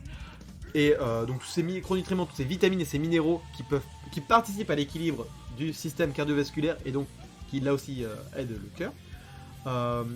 Et on sait pas et qu'on n'aime pas cuisiner soi-même. Et si on sait pas et qu'on n'aime pas cuisiner soi-même. ça c'est pas grave, parce que je compte par la suite, alors pour le moment c'est encore au stade de projet, parce que je manque un peu de temps et d'organisation pour ça, mais je compte vous donner des astuces pour manger plus sainement, pour cuisiner plus facilement, rapidement. Parce que ça prend pas forcément beaucoup de temps de cuisiner et de manger sainement. Moi, je prends pas tant de temps que ça, pour préparer ma bouffe, et pourtant j'arrive à manger de façon très équilibrée, sans aucun problème. Et sans oublier la notion de plaisir. On peut toujours prendre du plaisir dans une alimentation saine. Désolé, j'arrive en cours, tu parles de quel régime là? Alors là, on a parlé de 2 régimes, on a parlé des régimes végétarien-vegan, on a parlé du jeûne intermittent, et là on parle du régime DASH, qui veut dire Dietary Approaches to Stop Hypertension. Donc en gros, un régime qui permet de réduire l'hypertension et de mieux préserver son cœur. Ce qui est très intéressant quand on a des antécédents de problèmes cardiaques dans sa famille, ou qu'on est plus âgé et on est très exposé parfois à ce problème-là. Ouais, moi ça m'aiderait des tutos cuisine saine. Et ben ça arrivera. Et en fait tu m'as dit, et au passage GG, tu as actuellement plus de viewers que les 2 demi-finalistes de la Z-Lan cumulés. Ah, Tati Tutu et tout. Ah ouais. Oh putain, les pauvres. Donc ces petits tutos ça pourrait arriver, mais faut encore un peu de temps pour que j'arrive à organiser tout ça. Mais après je vous montrerai comment moi je fais, et vraiment ça n'a rien de compliqué, et c'est largement suffisant. Le jeûne intermittent, j'en ai pas mal entendu parler ces derniers temps. Eh ben, on en a parlé au cours de ce live. J'en reparlerai un petit peu vers la fin, mais là on va enchaîner du coup. Mais c'est vrai que c'est quelque chose dont on entend pas mal parler, qui est très intéressant, qui est un outil supplémentaire pour aider à la perte de poids. Donc ensuite dans le régime d'âge, donc moins de gras saturé, moins de sel, plus de céréales complètes, plus de fruits et de légumes pour toujours augmenter sa consommation de vitamines et de minéraux, parce que c'est important pour son cœur. Limiter donc tout ce qui est produits laitiers gras et préférer les produits laitiers plus maigres. Donc, par exemple, un fromage blanc c'est un produit plus maigre qu'un fromage. Les viandes maigres, donc tout ce qui est vin blanche, donc la dinde et le poulet plutôt que le bœuf par exemple, parce qu'il y a beaucoup moins de gras saturé en tout cas, surtout dans les viandes de volaille. Réduire tous les sucreries et les produits industriels, parce que voilà, c'est une source importante de sel, les produits industriels, et les sucreries, ce n'est pas forcément non plus l'idéal, vous en conviendrez, je pense que j'ai pas forcément besoin de vous en convaincre. Voilà sur quoi se base principalement ce régime. Ce régime, franchement, il n'y a pas de risque particulier, c'est simplement un bon rééquilibrage alimentaire, avec moins de graisse saturée et moins de sel. Donc c'est un excellent mode de consommation, même si vous n'avez pas le problème de cœur, que vous pouvez faire sans aucune crainte. Au contraire, c'est un très bon régime qui n'est pas si compliqué à mettre en place. Mais il faut simplement mettre en place l'habitude. Recroqueville. 4e régime dont on va parler, c'est le régime méditerranéen. Alors lui, c'est pas trop un régime en vogue. Oui, on a dit qu'on parlait des régimes en vogue, qu'est-ce que t'es en train de faire là, machin? Oui, mais c'est un régime ultra intéressant. C'est un régime qui est ultra intéressant, même s'il est en diminution. Le principe de ce régime, c'est de consommer plus de fruits et légumes, de favoriser l'huile d'olive, de limiter comme huile de cuisson, comme huile pour l'assaisonnement, c'est d'utiliser principalement l'huile d'olive. Pourquoi? Parce que c'est une très bonne source d'oméga 9. Les oméga 9, c'est l'acide oléique, olive, vous voyez, il y a un petit lien dans tout ça, il y a quand même une certaine logique dans tout ce qui est nom de molécules. Oméga 9 qu'on trouve vraiment dans bonne quantité dans l'huile d'olive. Et en général, c'est une graisse insaturée plutôt intéressante, sur lequel vous pouvez y aller, sans aucun problème. C'est un régime où tu dis « Oh putain con » à chaque bouchée. Lequel? Le régime méditerranéen. Oh putain, ça c'était lourd. Oui, c'est exactement ça. Vraiment, on te dit les éléments principaux de ce régime. Je n'ai plus rien à dire, on peut passer à la suite. Donc voilà, l'huile d'olive, c'est l'huile principale. Consommation également de plus d'oléagineux, donc plus de noix et d'arachides par exemple, parce que c'est vrai que c'est quelque chose qu'on peut avoir tendance à ne pas trop consommer, alors que c'est un concentré de bonnes protéines végétales, de bons lipides, et de bons micronutriments. Vous avez des vitamines et des minéraux là-dedans. C'est vraiment d'excellents produits. Après, c'est des concentrés d'énergie, parce qu'ils contiennent pas mal de lipides. Donc il faut les limiter. Mais pour une petite collation, par exemple, c'est le top. Mais j'ai jamais entendu parler de ce régime auparavant. C'est un régime qui est très pratiqué dans le sud de la France, en même temps méditerranéen, j'ai envie de te dire. Franchement, ça porte bien son nom.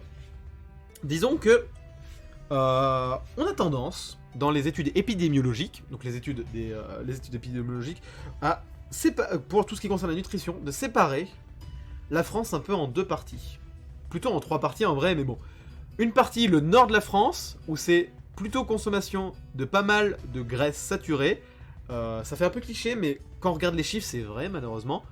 Consommation de plus de beurre, consommation de plus de frites, consommation de plus de viande rouge, donc beaucoup plus de graisses saturées. Et avec le sud de la France, donc le régime méditerranéen, où là on consomme plus d'huile d'olive plutôt que le beurre.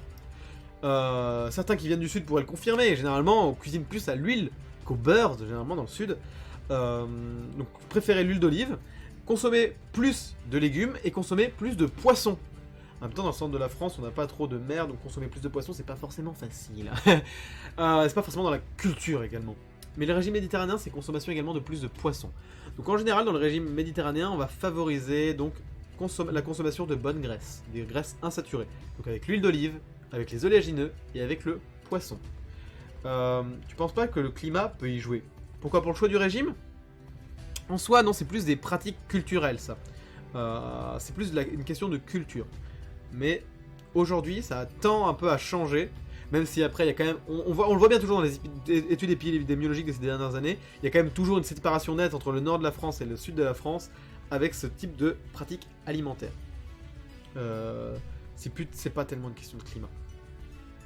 Alors, ce régime est assez proche du régime DASH sur pas mal de points, notamment sur le fait de consommer plus de fruits et de légumes et d'éliminer les graisses saturées. C'est vraiment quelque chose qui est assez proche du régime DASH qu'on a vu juste avant, mais avec la notion en plus de privilégier vraiment l'huile d'olive et de consommer plus de poissons. Genre au nord, globalement, il fait moins beau et chaud qu'au sud. Non, je sais pas comment expliquer. Oui, mais après, c'est pas ça qui forcément... Peut-être qu'à la base, originellement, dans la culture, c'est ça qui a eu un impact. Mais aujourd'hui, vraiment, enfin, c'est pas tellement une question de régime. C'est plutôt vrai en effet, perso, je cuisine jamais avec du beurre. C'est pas non plus nécessairement tout le temps avec de l'huile d'olive. Oui, et c'est d'ailleurs ça que j'allais souligner. L'huile d'olive est une excellente huile. Mais il ne faut pas que ce soit votre seule huile. Parce que l'huile d'olive, c'est une excellente source d'oméga 9. Mais vous avez également besoin d'oméga 3. Il y a aussi les oméga 6, mais ça, les oméga 6, vous en trouvez suffisamment dans tout le reste de votre alimentation. Vous n'avez pas besoin d'une huile pour vous en apporter encore plus. Donc, l'huile d'olive pour apporter les oméga 9, ok. Mais les oméga 3, bah là, vous pouvez les apporter avec l'huile de colza. Donc si je devais vous recommander d'avoir deux huiles chez vous, c'est l'huile d'olive et l'huile de colza.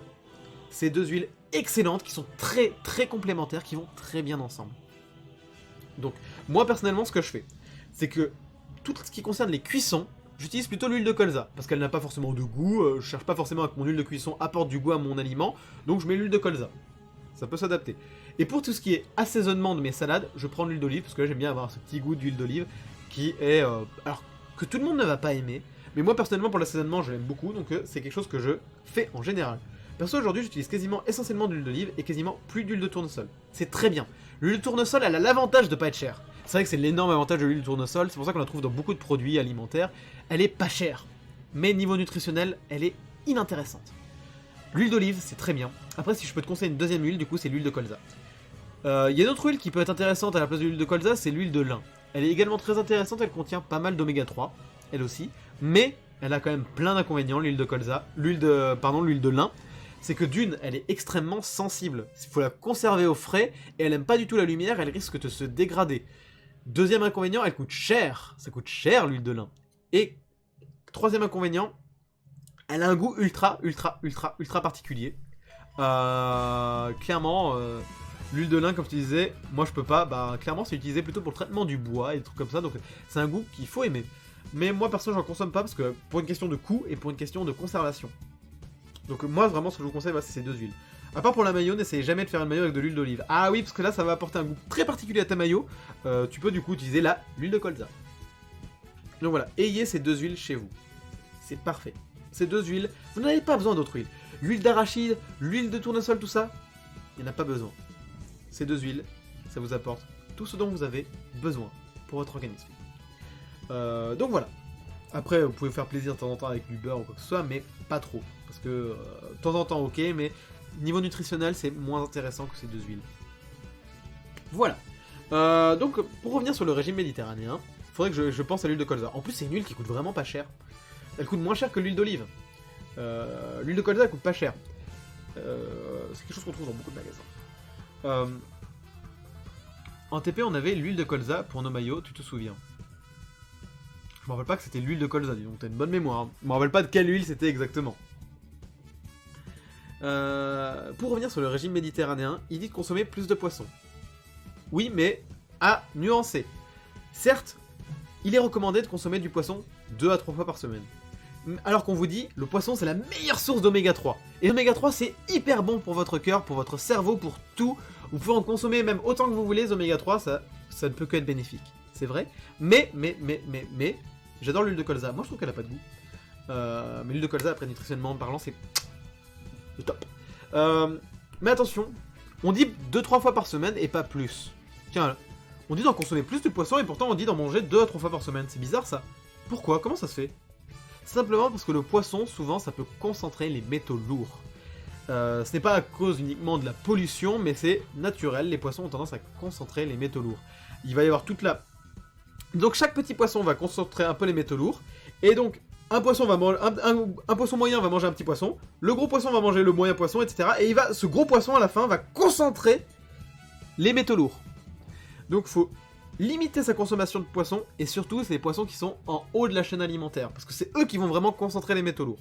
Après, si vous en consommez 2 à 3 fois par semaine, aucun souci, vous ne risquez rien. Tous les jours, ça peut commencer peut-être à être problématique. Attention. C'est pour ça que l'huile de colza intervient. Le poisson seul ne suffit pas pour apporter des oméga 3. Vous avez besoin en plus de l'huile de colza. Voilà. Donc, le poisson, c'est intéressant, mais à nuancer. Si vous en consommez 2-3 fois par semaine, aucun souci, même 4 fois ça devrait aller, il n'y a pas trop de soucis, vous inquiétez pas. Mais tous les jours, à tous les repas par exemple, c'est trop. J'adore pour le côté nutri et le prix. C'est clair que pour le prix, c'est une huile qui est pas chère en moins. Après, c'est vrai que l'huile d'olive, une bonne huile d'olive, ça coûte un peu plus cher. Pas pour le goût, c'est vrai qu'elle a pas de goût, on est d'accord là-dessus.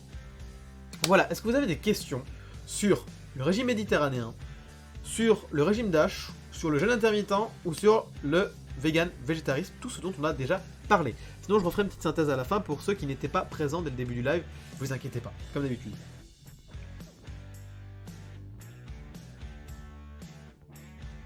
Sinon, si vous n'avez pas de questions, je considère que tout est clair, ok, hein? Il n'y a pas de questions bêtes d'ailleurs. Je profite pour le dire, vraiment, il n'y a pas de questions bêtes. N'hésitez pas à poser des questions. Je serai bien le dernier à vous juger pour quoi que ce soit. Donc il n'y a aucun problème. Jeûne intermittent, tu peux me résumer en 30 secondes ton point de vue là-dessus? On peut en parler maintenant rapidement. Le jeûne intermittent, donc pour rappel, le principe c'est d'alterner une période d'abstinence alimentaire avec une période de prise alimentaire sur 24 heures. Généralement c'est 16 heures d'abstinence alimentaire et 8 heures où on peut consommer, on peut faire nos repas comme d'habitude. En général, le mieux c'est de le caser autour de la nuit. Donc en général, c'est... Pourquoi c'est en gros par exemple, on arrête de manger à 22h et on ne remange pas le lendemain avant 14h. Ou alors on arrête de manger à 20h et on ne mange pas le lendemain avant midi. Donc en le mettant le tour de la nuit, non seulement c'est plus facile, parce que vu qu'on va dormir, on va pas penser au fait qu'on est en train de jeûner. Et deuxièmement, c'est en accord avec les sécrétions naturelles hormonales de notre organisme. C'est ainsi que le jeûne intermittent est plus efficace. Le placer autour de la nuit. C'est un mini ramadan. En quelque sorte finalement, parce qu'un ramadan finalement... Mais le ramadan, lui il a la période d'abstinence alimentaire, c'est inversé par rapport au jeûne intermittent. Jeûne intermittent place l'abstinence alimentaire autour de la nuit, le ramadan c'est l'inverse, il le place autour de la journée finalement. C'est pas un peu un effet de mode? Oui, parce que on va dire que le jeûne intermittent est reconnu généralement pour deux choses. Premièrement, c'est parce qu'il aide à la perte de poids. Et deuxièmement, c'est pour l'effet détox, l'effet qui va purger l'organisme. Et ça, c'est très à la mode. Et ça m'énerve les régimes détox. Ça m'énerve, mais tellement. Parce que ce n'est pas approuvé. Et ça m'en fout. On vous met détox sur une salade verte et vous êtes là, vous achetez parce que c'est détox. Ah, ça me rend fou. Pardon. Détox, ça n'existe pas. Après, la science, pour le moment, ne l'a pas prouvé. Peut-être que d'ici quelques années, je vous dirai « Ah bah, j'ai été con quand j'ai dit ça, en fait, ça existe, machin. » pour le moment, ce n'est pas le cas. Il n'y a rien qui a prouvé qu'il y a de qui nettoie votre organisme. Pourquoi arrêter de manger? Alors, pourquoi le principe du jeûne intermittent, c'est qu'il va aider à plusieurs choses. D'une part, la caméra est un petit peu décalée, j'ai l'impression par rapport à YouTube. D'une part, le jeûne intermittent, il va réduire la période de la prise alimentaire. Donc, généralement, vous allez consommer moins d'aliments.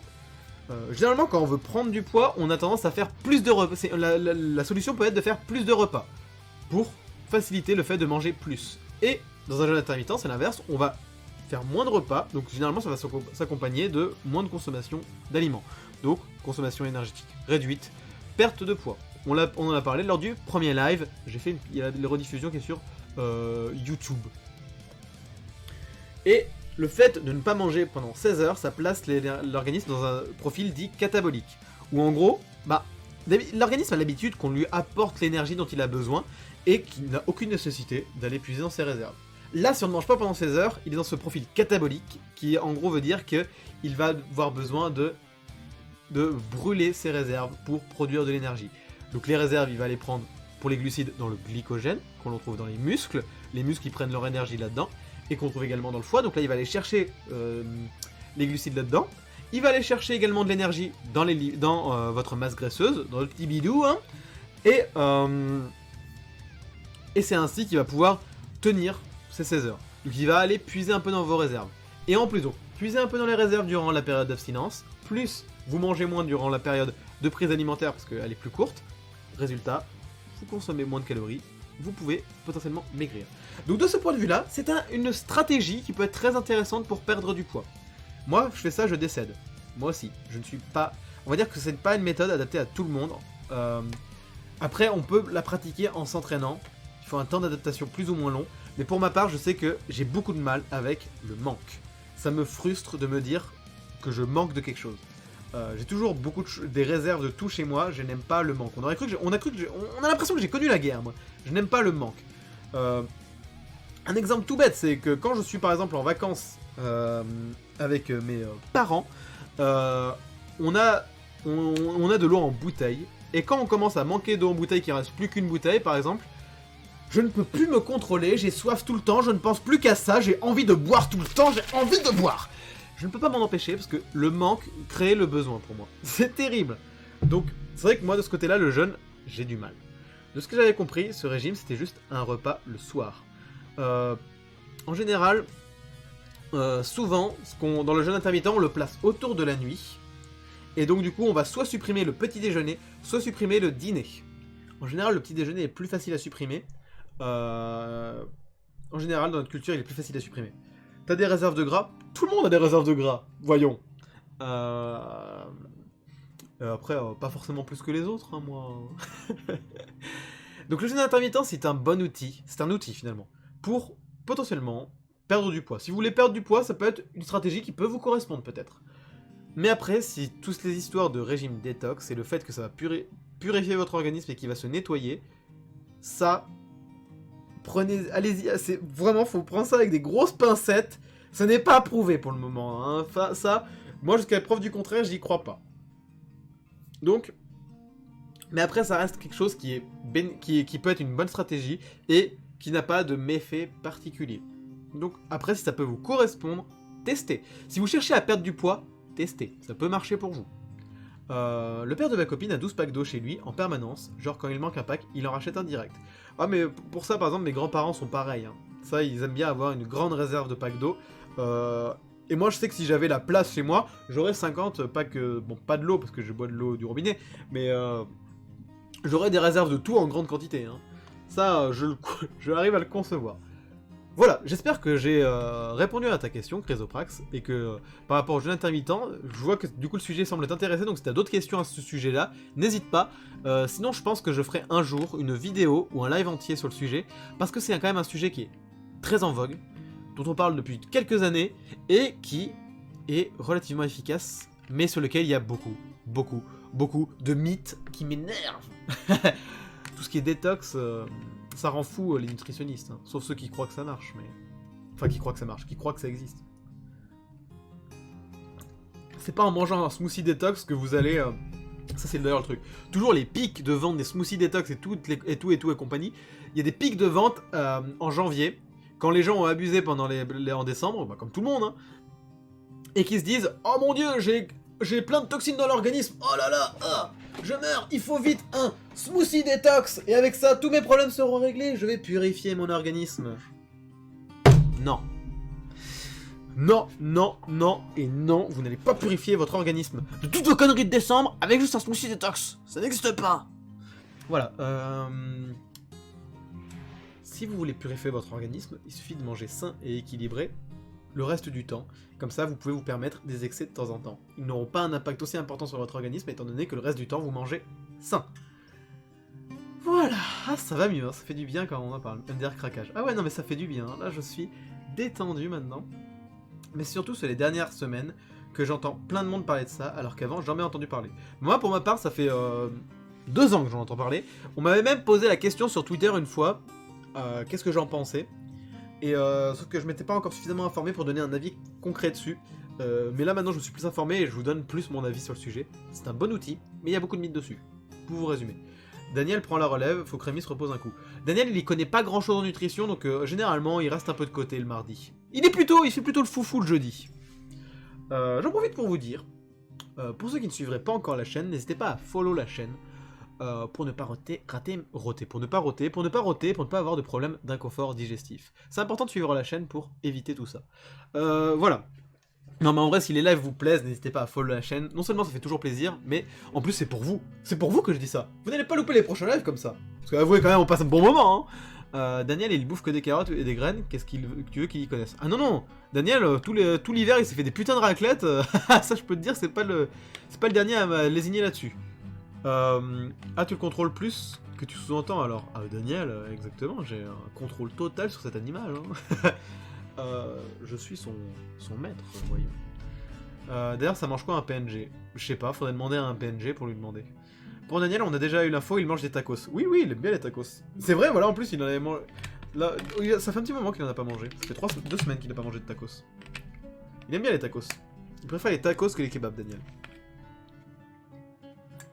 Même si après, il trouve que c'est extrêmement satisfaisant le maître kebabier qui t'appelle chef.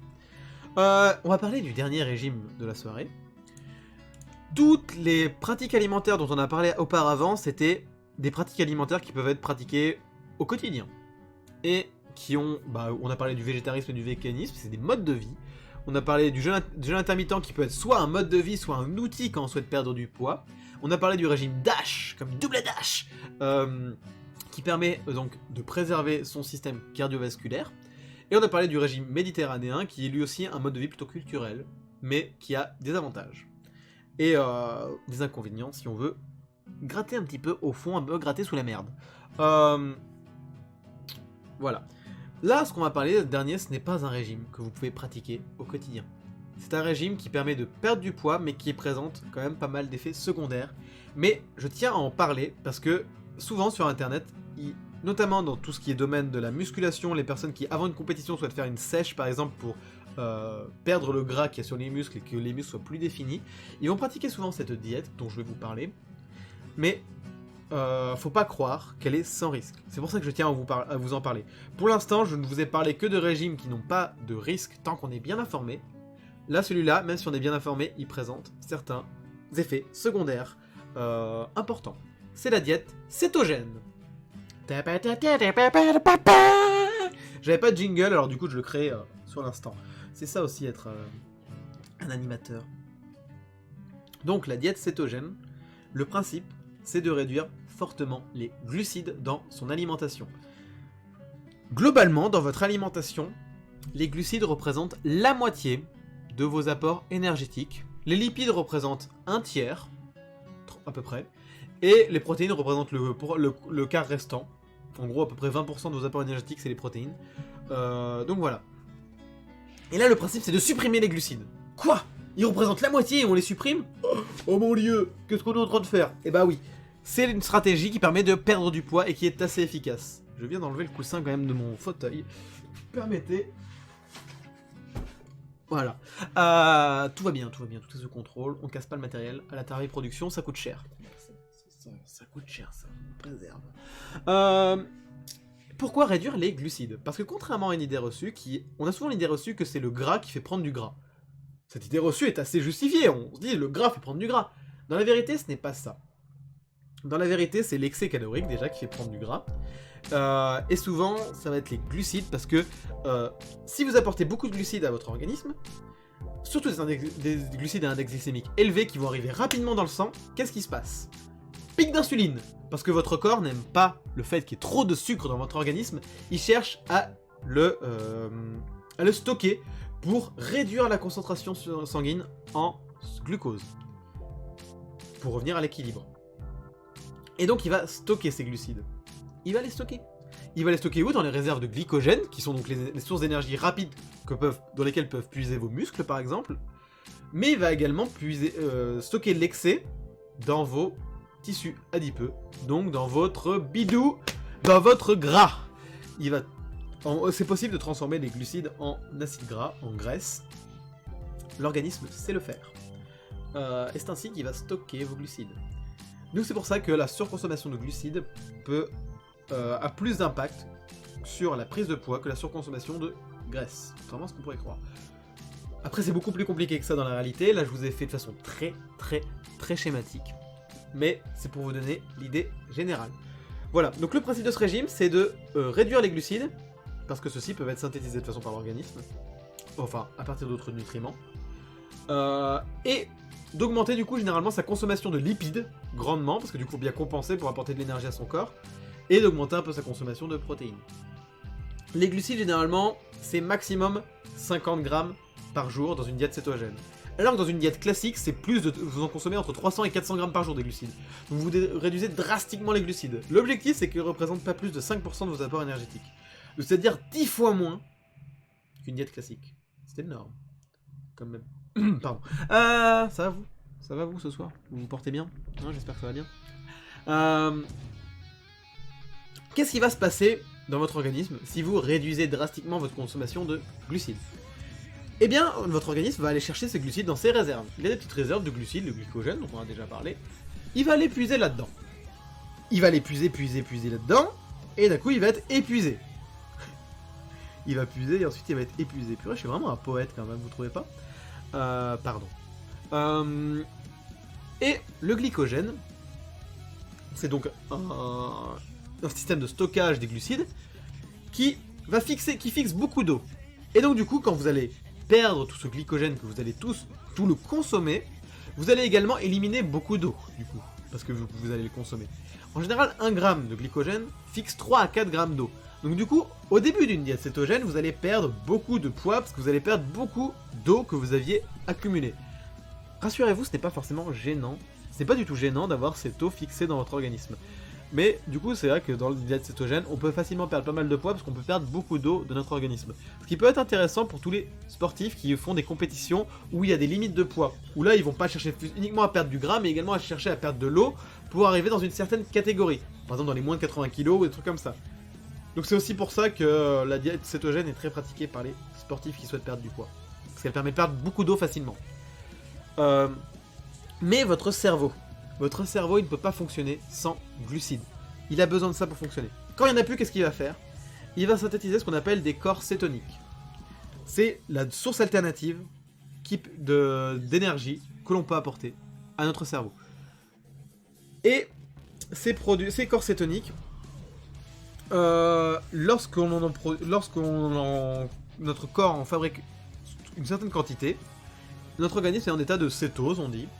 Et généralement, ça s'accompagne d'une haleine assez désagréable, parce que c'est des produits qui ont une odeur d'ammoniac un peu. Donc vous avez un peu une haleine, on peut dire une haleine un peu azotée, une haleine un peu de poney, d'accord? C'est pour ça que je mange beaucoup, c'est pour alimenter mon cerveau. En vrai, votre cerveau consomme beaucoup plus d'énergie que ce que la majorité des gens pensent. Votre cerveau consomme beaucoup d'énergie. En même temps, c'est pas ça, pour réfléchir et tout, ça se fait pas tout seul, ça consomme de l'énergie. Mais après, manger beaucoup pour alimenter son cerveau, calmons-nous, d'accord? Une haleine de chacal, ah ouais, carrément, on peut le dire. Même Daniel, il a une meilleure haleine, hein. Pourtant Daniel, il fait pas beaucoup d'efforts au niveau bucco-dentaire parfois. C'est un hamster, on peut pas lui en vouloir. Et également, cette production de corps cétonique, cette diminution des glucides, va généralement s'entraîner de vertige et potentiellement de nausées. Là, on parle généralement de... Mince, comment ça s'appelle? Je crois que c'est la... Je sais plus si c'est la grippe cétonique ou un truc comme ça.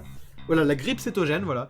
On appelle ça généralement la grippe cétogène, c'est quand votre corps, il a épuisé les réserves de glucides qu'il avait, il produit des corps cétoniques pour nourrir votre cerveau, et là vous accompagne de tout un tas d'effets secondaires, de la fatigue, des nausées, etc. C'est la grippe cétogène.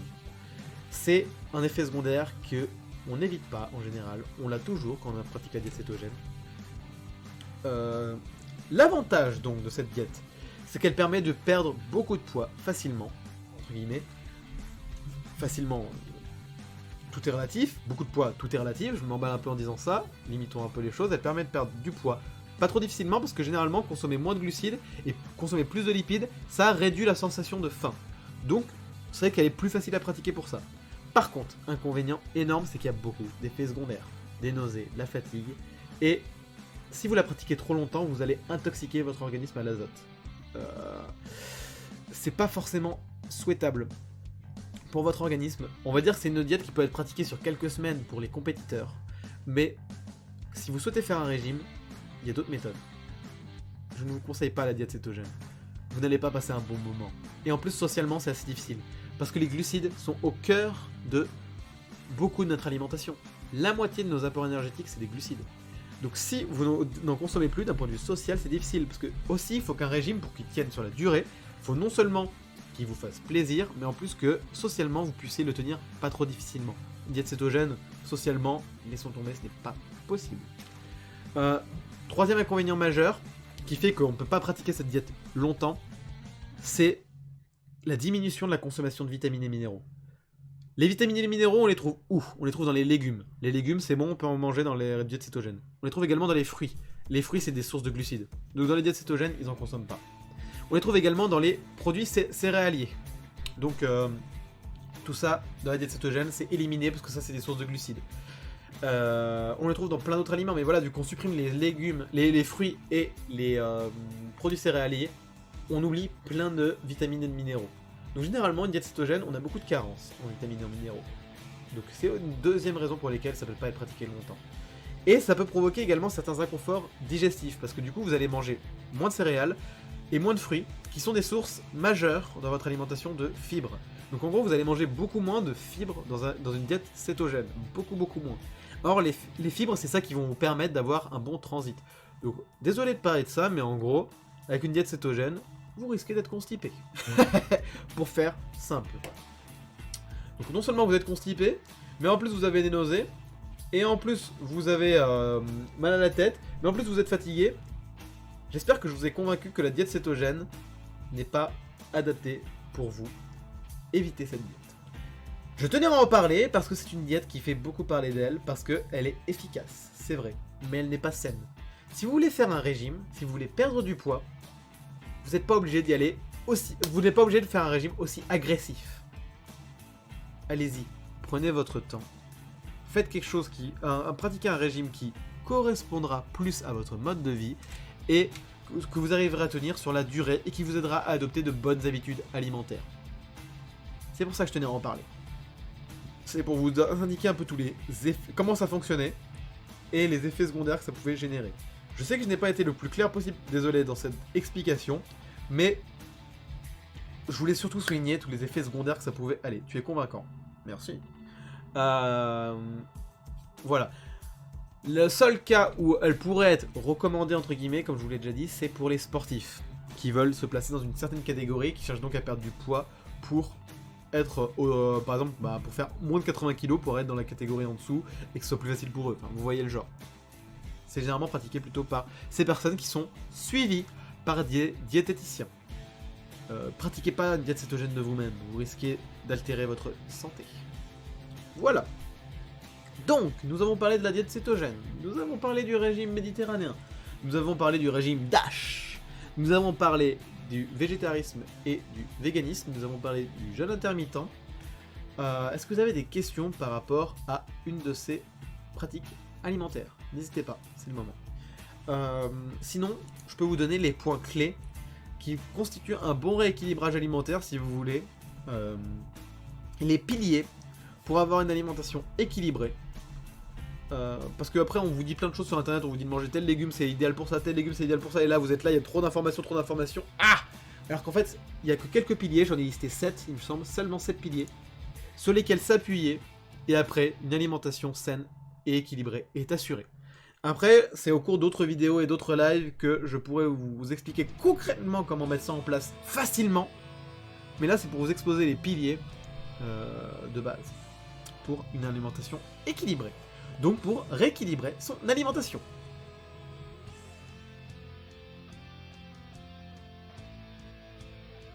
Donc je sais pas ce que j'ai ce soir. Alors, les piliers du rééquilibrage alimentaire. Premièrement, ça coule de source, mais c'est d'augmenter sa consommation de fruits et de légumes de façon importante. Parce que généralement, ça dépend un peu des cultures, mais la consommation de légumes souvent est trop peu élevée. Consommation de fruits en général ça va, un petit fruit au dessert, 2-3 petits fruits dans la journée, voilà, parfait. Par contre les légumes souvent, c'est soit au cours d'un seul des 2 repas, soit pas du tout dans la journée parce qu'on se dit qu'on en a mangé suffisamment la veille, non. Les légumes c'est à chaque repas, dans l'idéal. Dans l'idéal c'est à chaque repas, une petite salade, c'est l'idéal. Ça vous permet d'apporter un maximum de micronutriments à votre organisme. Les fruits et les légumes c'est d'excellentes sources de vitamines, de minéraux et d'antioxydants. Il faut en apporter en quantité dans son organisme parce que c'est ces petites molécules qui permettent à l'organisme de fonctionner correctement et donc qui vont vous permettre d'être en bonne santé. C'est ça qui est important. C'est d'équilibrer ces macronutriments, glucides, lipides, protéines, mais de consommer suffisamment de vitamines et minéraux. Et pour ça, augmenter sa consommation de légumes est la meilleure stratégie possible. Ensuite, deuxième pilier, réduire sa consommation de féculents. Généralement, désolé, mais vos assiettes de pâtes sont beaucoup trop grosses. Vous arrivez à manger au bout, vous arrivez à tout manger sans aucun problème, mais à la fin vous avez le bide explosé.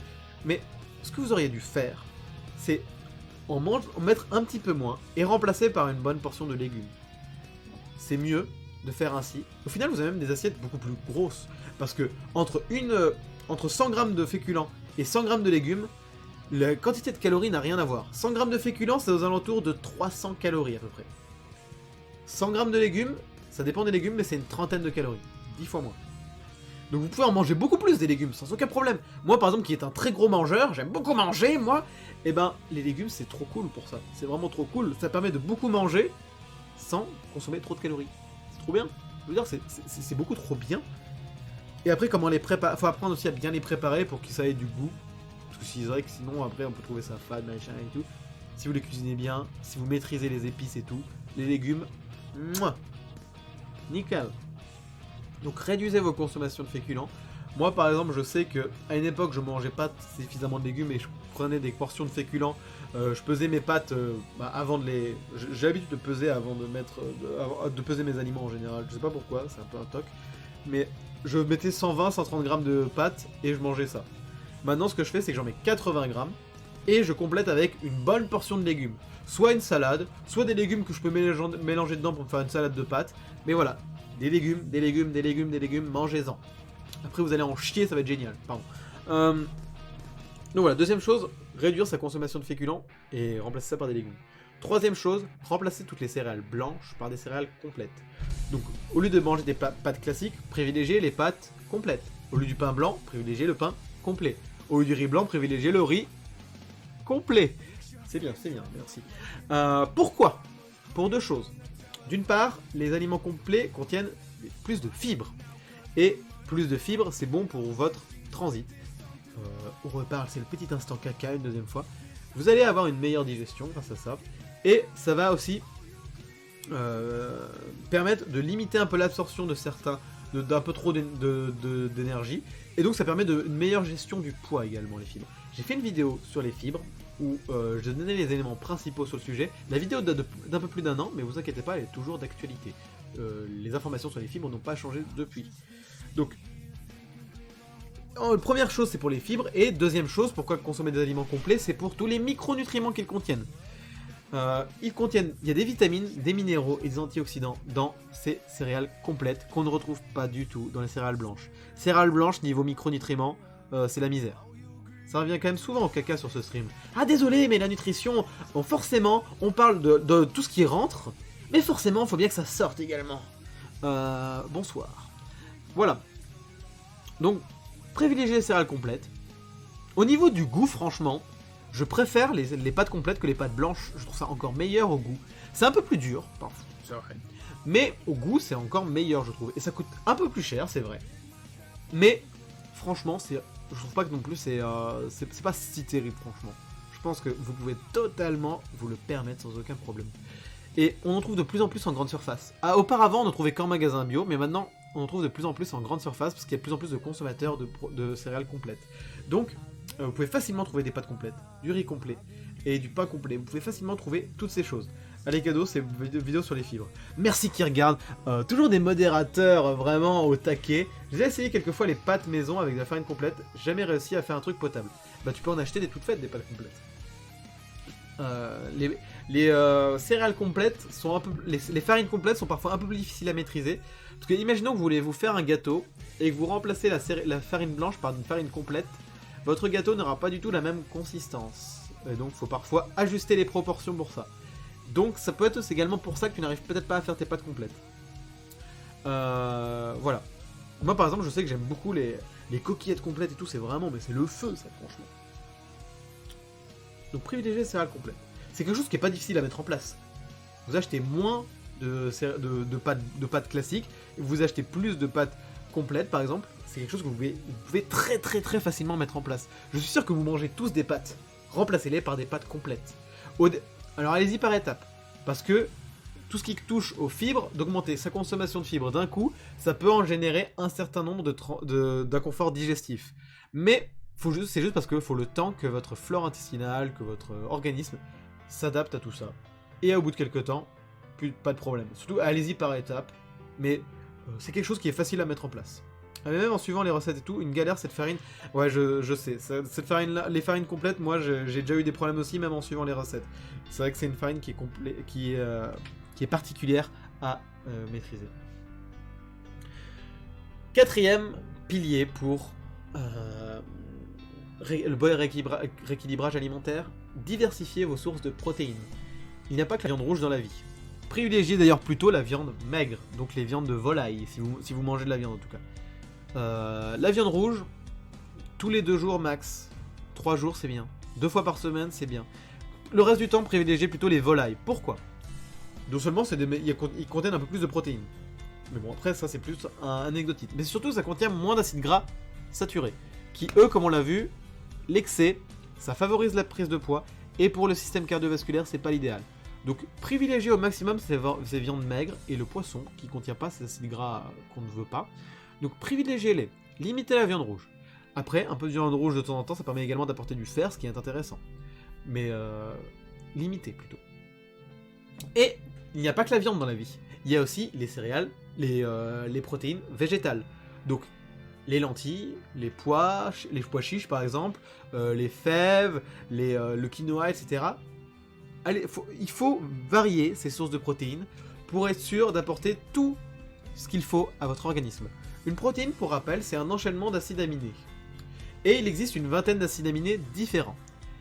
Et donc chaque protéine est unique parce que chacune a un enchaînement d'acides aminés différents. Si vous prenez une protéine, je sais pas, une protéine de riz ou une protéine de bœuf, elles n'ont pas le même enchaînement d'acides aminés. Voilà. Et dans ces 20 acides aminés, il y en a 8 qui sont essentiels, que votre corps ne peut pas fabriquer et qu'il est obligatoire d'apporter par l'alimentation.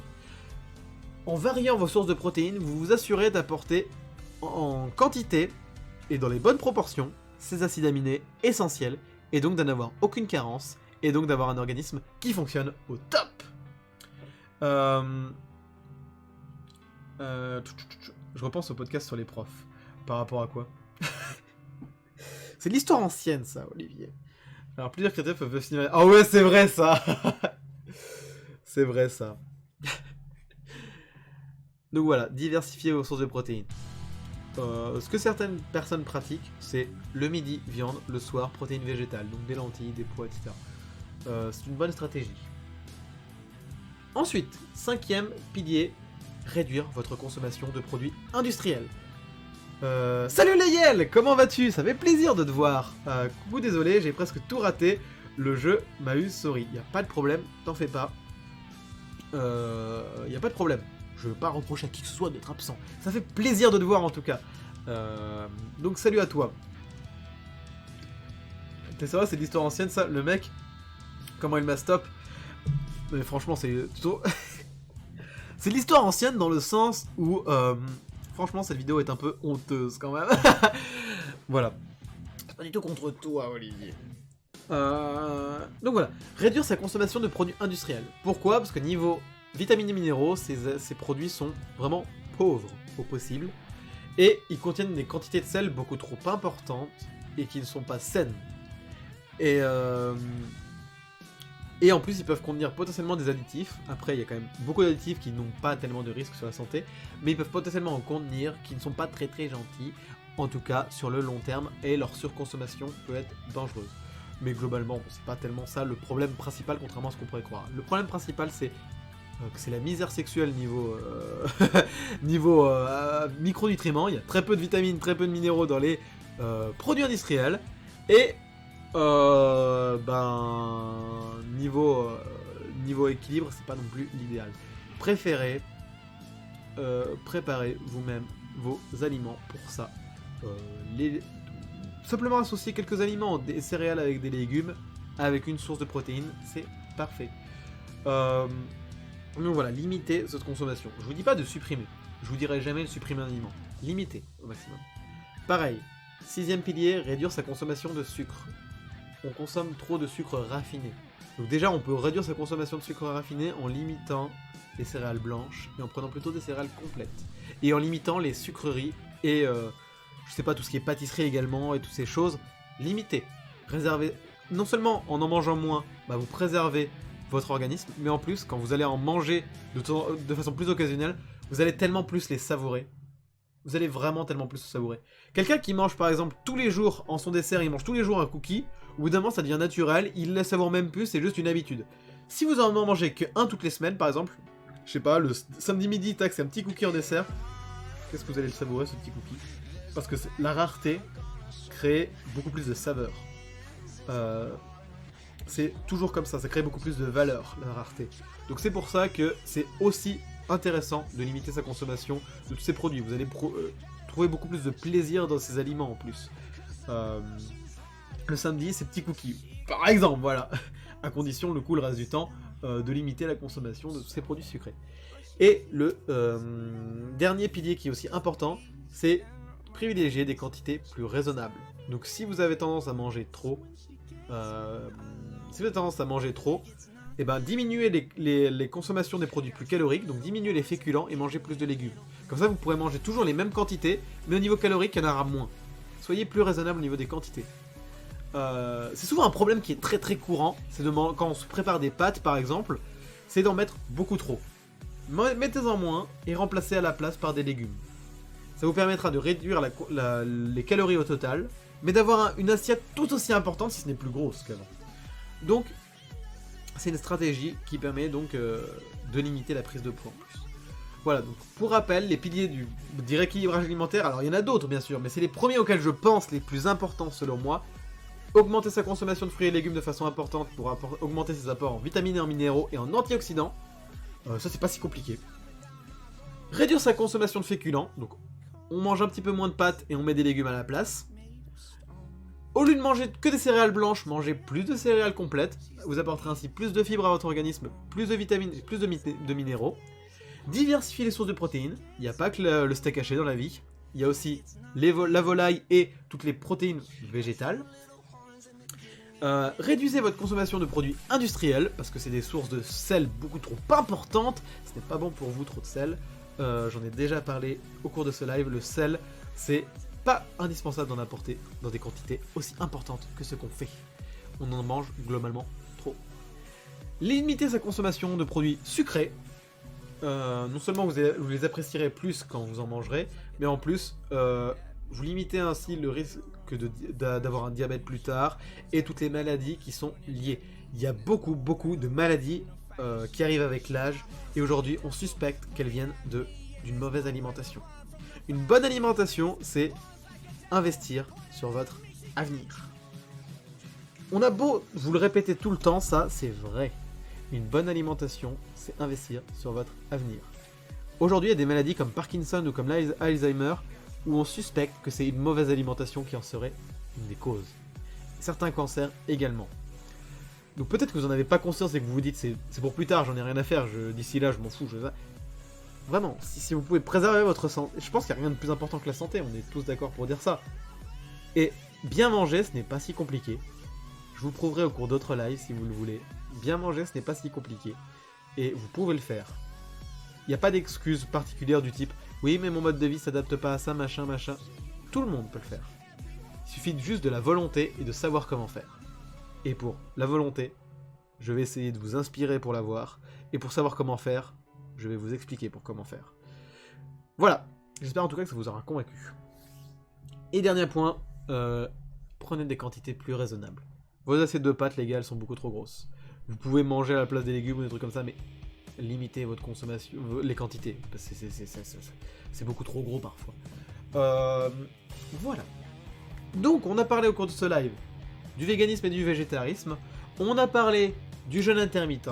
On a parlé du régime DASH, qui veut dire, je le rappelle, Dietary Approaches to Stop Hypertension. Donc en gros, c'est un régime qui permet de réduire l'hypertension et donc de préserver son système cardiovasculaire. On a parlé également du régime méditerranéen, qui est beaucoup plus culturel, et de la diète cétogène, pour vous dire, attention à cette diète, on en entend beaucoup parler parce qu'elle est efficace, mais attention, elle a beaucoup trop d'effets secondaires. Donc voilà, pourquoi j'ai pris ces 5 là, parce que j'ai pris véganisme, végétarisme, parce qu'on en entend beaucoup parler, et c'est pour des questions éthiques. Jeûne intermittent, parce que c'est quelque chose qui est en vogue, sur lequel il y a des mythes. Régime DASH, parce que c'est quelque chose qui est très peu connu et qui pourtant est très efficace et facile à mettre en place. Régime méditerranéen, parce que c'est quelque chose de culturel et de voir les avantages et les inconvénients de celui-ci. Et diète cétogène, parce que c'est un régime dont on entend pas mal parler pour son efficacité, mais qui a pas mal d'effets secondaires. Donc voilà, 5 choses très différentes, chacune qui sont intéressantes pour des points différents. Donc voilà, si vous avez des questions sur certaines, n'hésitez pas. Le jeûne intermittent, du spectacle, désolé. Alors cette blague-là, quand j'ai fait des recherches sur le jeûne intermittent, c'est la blague qu'on voit dans tous les articles. Tous les articles veulent faire un jeu de mots avec ça. Faut arrêter, c'est plus possible, c'est plus drôle. Mais après, si c'est la première fois que tu faisais la blague, tu es excusé. Mais, à pas t'y reprendre. Attention. Sinon, Daniel, il va venir chez toi, là. Daniel, il va venir chez toi, et il va bouffer tout ce qu'il y a dans ton frigo. Daniel, c'est un gros porc, Daniel. Il n'y a rien de plus terrible que d'avoir un frigo vide. Donc, voilà. Si vous n'avez pas de questions particulières, je vais juste faire un résumé très rapide de chacun des points qui ont été énoncés. Du coup, les régimes DASH, je suis arrivé à la fin. Pour résumer, c'est quoi concrètement? Alors, je vais résumer rapidement les éléments essentiels de chaque régime, d'accord? Comme ça, ceux qui sont arrivés en cours de route, bah, ils auront un petit résumé. Ok?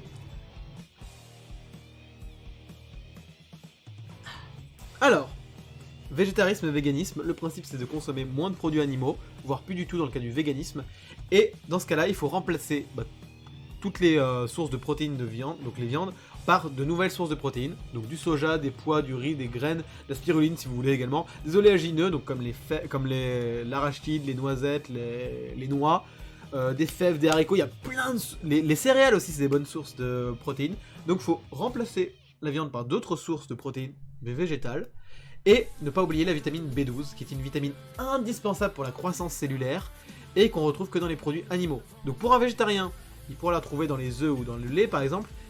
Dans le lait, je suis même pas sûr. Mais il le trouvera dans les œufs. Un vegan, il a besoin de se supplémenter. Donc simplement, vous pouvez mettre en place un régime pareil, mais faut pas oublier de remplacer les protéines par de nouvelles sources, parce que certaines personnes qui décident de plus manger de viande, mais qui oublient de remplacer ça par de nouvelles sources de protéines. Vous avez besoin des protéines pour que votre corps fonctionne correctement. Pas seulement pour vos muscles, hein. Votre système immunitaire a besoin de protéines, votre peau a besoin de protéines, vos cheveux ont besoin de protéines. Dans votre corps, vous avez besoin de protéines pour plein de choses. Vos parois intestinales ont besoin de protéines, elles se régénèrent énormément tous les jours, par exemple, parce qu'elles sont assez irritées, donc bon bref. On revient aux intestins et aux histoires de caca, encore une fois. Donc vous avez besoin de protéines. Alors ces régimes-là, quand ils sont bien pratiqués, ils n'ont pas de danger particulier pour la santé. Au contraire. Parce qu'ils diminuent la consommation de certaines graisses qui sont certes limitées, notamment ça se permet de réduire sa consommation de cholestérol, donc ça peut être intéressant pour réduire le risque de maladies cardiovasculaires. Donc, véganisme, végétarisme, c'est bien, à condition d'être informé. Jeûne intermittent, le principe d'alterner des périodes d'abstinence alimentaire et de prise alimentaire, ça va permettre de réduire sa consommation calorique, parce que du coup vous avez des périodes de prise alimentaire plus réduites, donc vous consommez moins d'énergie, et de placer votre organisme dans un état où il va devoir puiser dans ses réserves le temps où vous jeûnez. Par contre, pour tout ce qui est des histoires de détox, de purge de l'organisme, aucune preuve scientifique pour l'instant n'est avérée à ce sujet-là. Donc à prendre avec des grosses pincettes. Vraiment. J'insiste là-dessus. Régime DASH. Régime qui permet de préserver votre cœur si dans votre entourage il y a des problèmes cardiovasculaires. Il y a des facteurs génétiques qui peuvent faire que vous aussi vous allez en avoir s'il y en a dans votre entourage. Je ne veux pas vous faire peur, mais voilà. Donc si jamais c'est le cas, vous pouvez appliquer ce régime par exemple. Ou si jamais par exemple vous êtes d'un âge plus avancé et que le risque de maladie cardiovasculaire est plus élevé pour vous, de pratiquer un régime de ce type-là. Le principe c'est donc 3 choses. Augmenter sa consommation de vitamines et minéraux en consommant plus de fruits et légumes, parce que les vitamines et minéraux permettent d'assurer le bon fonctionnement du corps, donc le bon fonctionnement du cœur. Deuxième principe, consommer moins de graisses saturées, parce que en gros les graisses saturées ont plutôt tendance à augmenter la pression artérielle, tandis que les graisses insaturées ont tendance à la réduire. Donc limiter la consommation de graisses saturées, qu'on trouve notamment par exemple dans les viandes rouges, ou dans le beurre par exemple, ou dans les fromages. Donc limiter ces produits-là, favoriser plutôt des viandes plus maigres, ou du poisson et des protéines végétales. Donc pour limiter ses consommations de graisses saturées. Et troisième point, limiter sa consommation de sel, parce que le sel, j'en ai déjà parlé dans ma vidéo justement sur le sel, ce n'est pas bon l'excès de sel pour votre cœur et pour votre système cardiovasculaire. Donc réduire sa consommation de sel au maximum. Donc pour ça on peut limiter également les produits industriels qui contiennent trop. Voilà, donc c'est les 3 principes de ce régime là. Plus de vitamines et minéraux en consommant plus de légumes, moins de graisses saturées, donc moins de viande rouge et moins de fromage, toutes ces choses, et moins de sel. Et c'est ainsi qu'on peut préserver son système cardiovasculaire. Régime méditerranéen, le principe c'est plutôt de cuisson, pas tellement d'utilisation de beurre, plus de cuisson à l'huile, notamment à l'huile d'olive pour ses oméga 9, plus de fruits et légumes, plus d'oléagineux, donc on favorise vraiment les bonnes graisses, et plus de poissons. Attention cependant, poisson 2-3 fois par semaine c'est l'idéal. Moins, vous risquez de manquer d'oméga 3 et donc c'est pas forcément terrible pour votre système cardiovasculaire. Plus, l'ennui c'est que le poisson contient certains métaux lourds. Quand vous consommez que de temps en temps, aucun problème. Par contre, si vous en consommez tous les jours, ça peut commencer à être problématique. Donc 2-3 fois par semaine le poisson. Et enfin, la diète cétogène, le principe c'est de couper énormément la consommation de glucides pour maigrir et pour éliminer toute l'eau qui est stockée par les réserves de glucides dans notre organisme. Régime qui est efficace mais qui n'est pas sans effet secondaire. Bien au contraire, puisque vous allez, ça va s'accompagner de beaucoup de fatigue, de beaucoup de nausées, de beaucoup d'inconfort digestif, parce que du coup vu que vous éliminez toutes les sources de glucides, vous consommez moins de céréales et de fruits qui sont de bonnes sources de fibres et qui sont bien là pour pouvoir nous permettre de chier aisément. Et on aime ça, chier aisément, hein, pas vrai? À la temps des productions en tout cas on chie aisément un maximum. Donc c'est une diète efficace mais que je ne vous recommande pas. Si vous voulez perdre du poids, vous pouvez essayer le jeûne intermittent. Peut-être que ça peut vous correspondre. Sinon, un bon rééquilibrage alimentaire avec un léger déficit calorique, c'est parfait. Donc rééquilibrage alimentaire, j'ai énoncé les points juste avant, je ne vais pas le refaire. Voilà. Si vous avez des questions, c'est le moment. Sinon, on va se souhaiter une bonne soirée. Donc si vous avez des questions, allez-y. J'en profite pour vous dire de ne pas oublier de follow la chaîne si jamais ce live vous plaît. Je suis en live 2 fois par semaine, tous les mardis et tous les jeudis. Tous les mardis on parle de nutrition, tous les jeudis ces petits lives gaming, tranquille, chill, pépère comme disent les Jones. Mais pas ce jeudi là, parce que là c'est le jeudi de l'ascension, petit week-end tranquille. Je ne serai pas là jeudi, je préfère vous prévenir. Mais on revient dès la semaine suivante. Voilà. Et également des petits lives de temps en temps, des petits lives random comme on a pu avoir ce dimanche soir sur un petit jeu tranquille où on discutait, c'était vraiment super cool.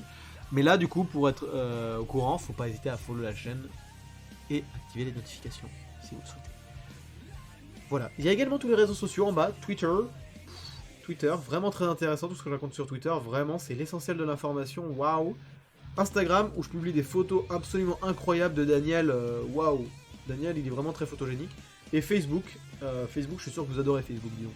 Vraiment, Facebook, c'est le réseau social où tout le monde est présent, quoi.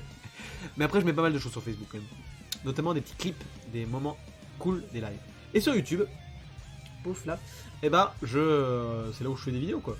C'est YouTube, quoi. Bienvenue sur YouTube, c'est YouTube. Voilà. Voilà. Eh bien, écoutez, si vous n'avez pas de questions, je vais vous souhaiter une bonne soirée, une bonne nuit, et je vous dis à très vite. Je reviens, c'est le seul live que vous allez avoir cette semaine, je pense. Peut-être dimanche, j'en sais rien, après tout. Je voudrais pas trop m'avancer là-dessus, bref. Dans tous les cas, je vous dis à la prochaine, du coup. Bonne soirée, bonne nuit, des bisous, tout ça.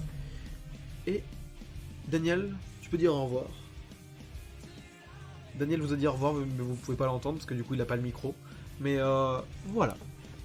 Bonne soirée, des bisous. J'espère que ce live vous a plu. Et n'oubliez jamais que la vie n'est qu'un jeu. Et que la nutrition c'est la vie. Donc la nutrition n'est qu'un jeu. Je vous souhaite une bonne soirée.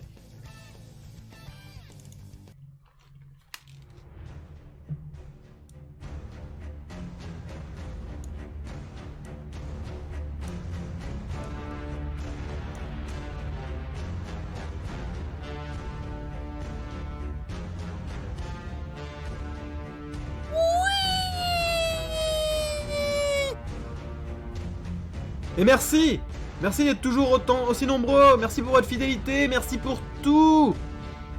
Je vous aime. Enfin, calmons-nous. Mais je vous aime quand même. C'est un amour très amical, bien sûr, mais je vous aime. Des bisous. Salut.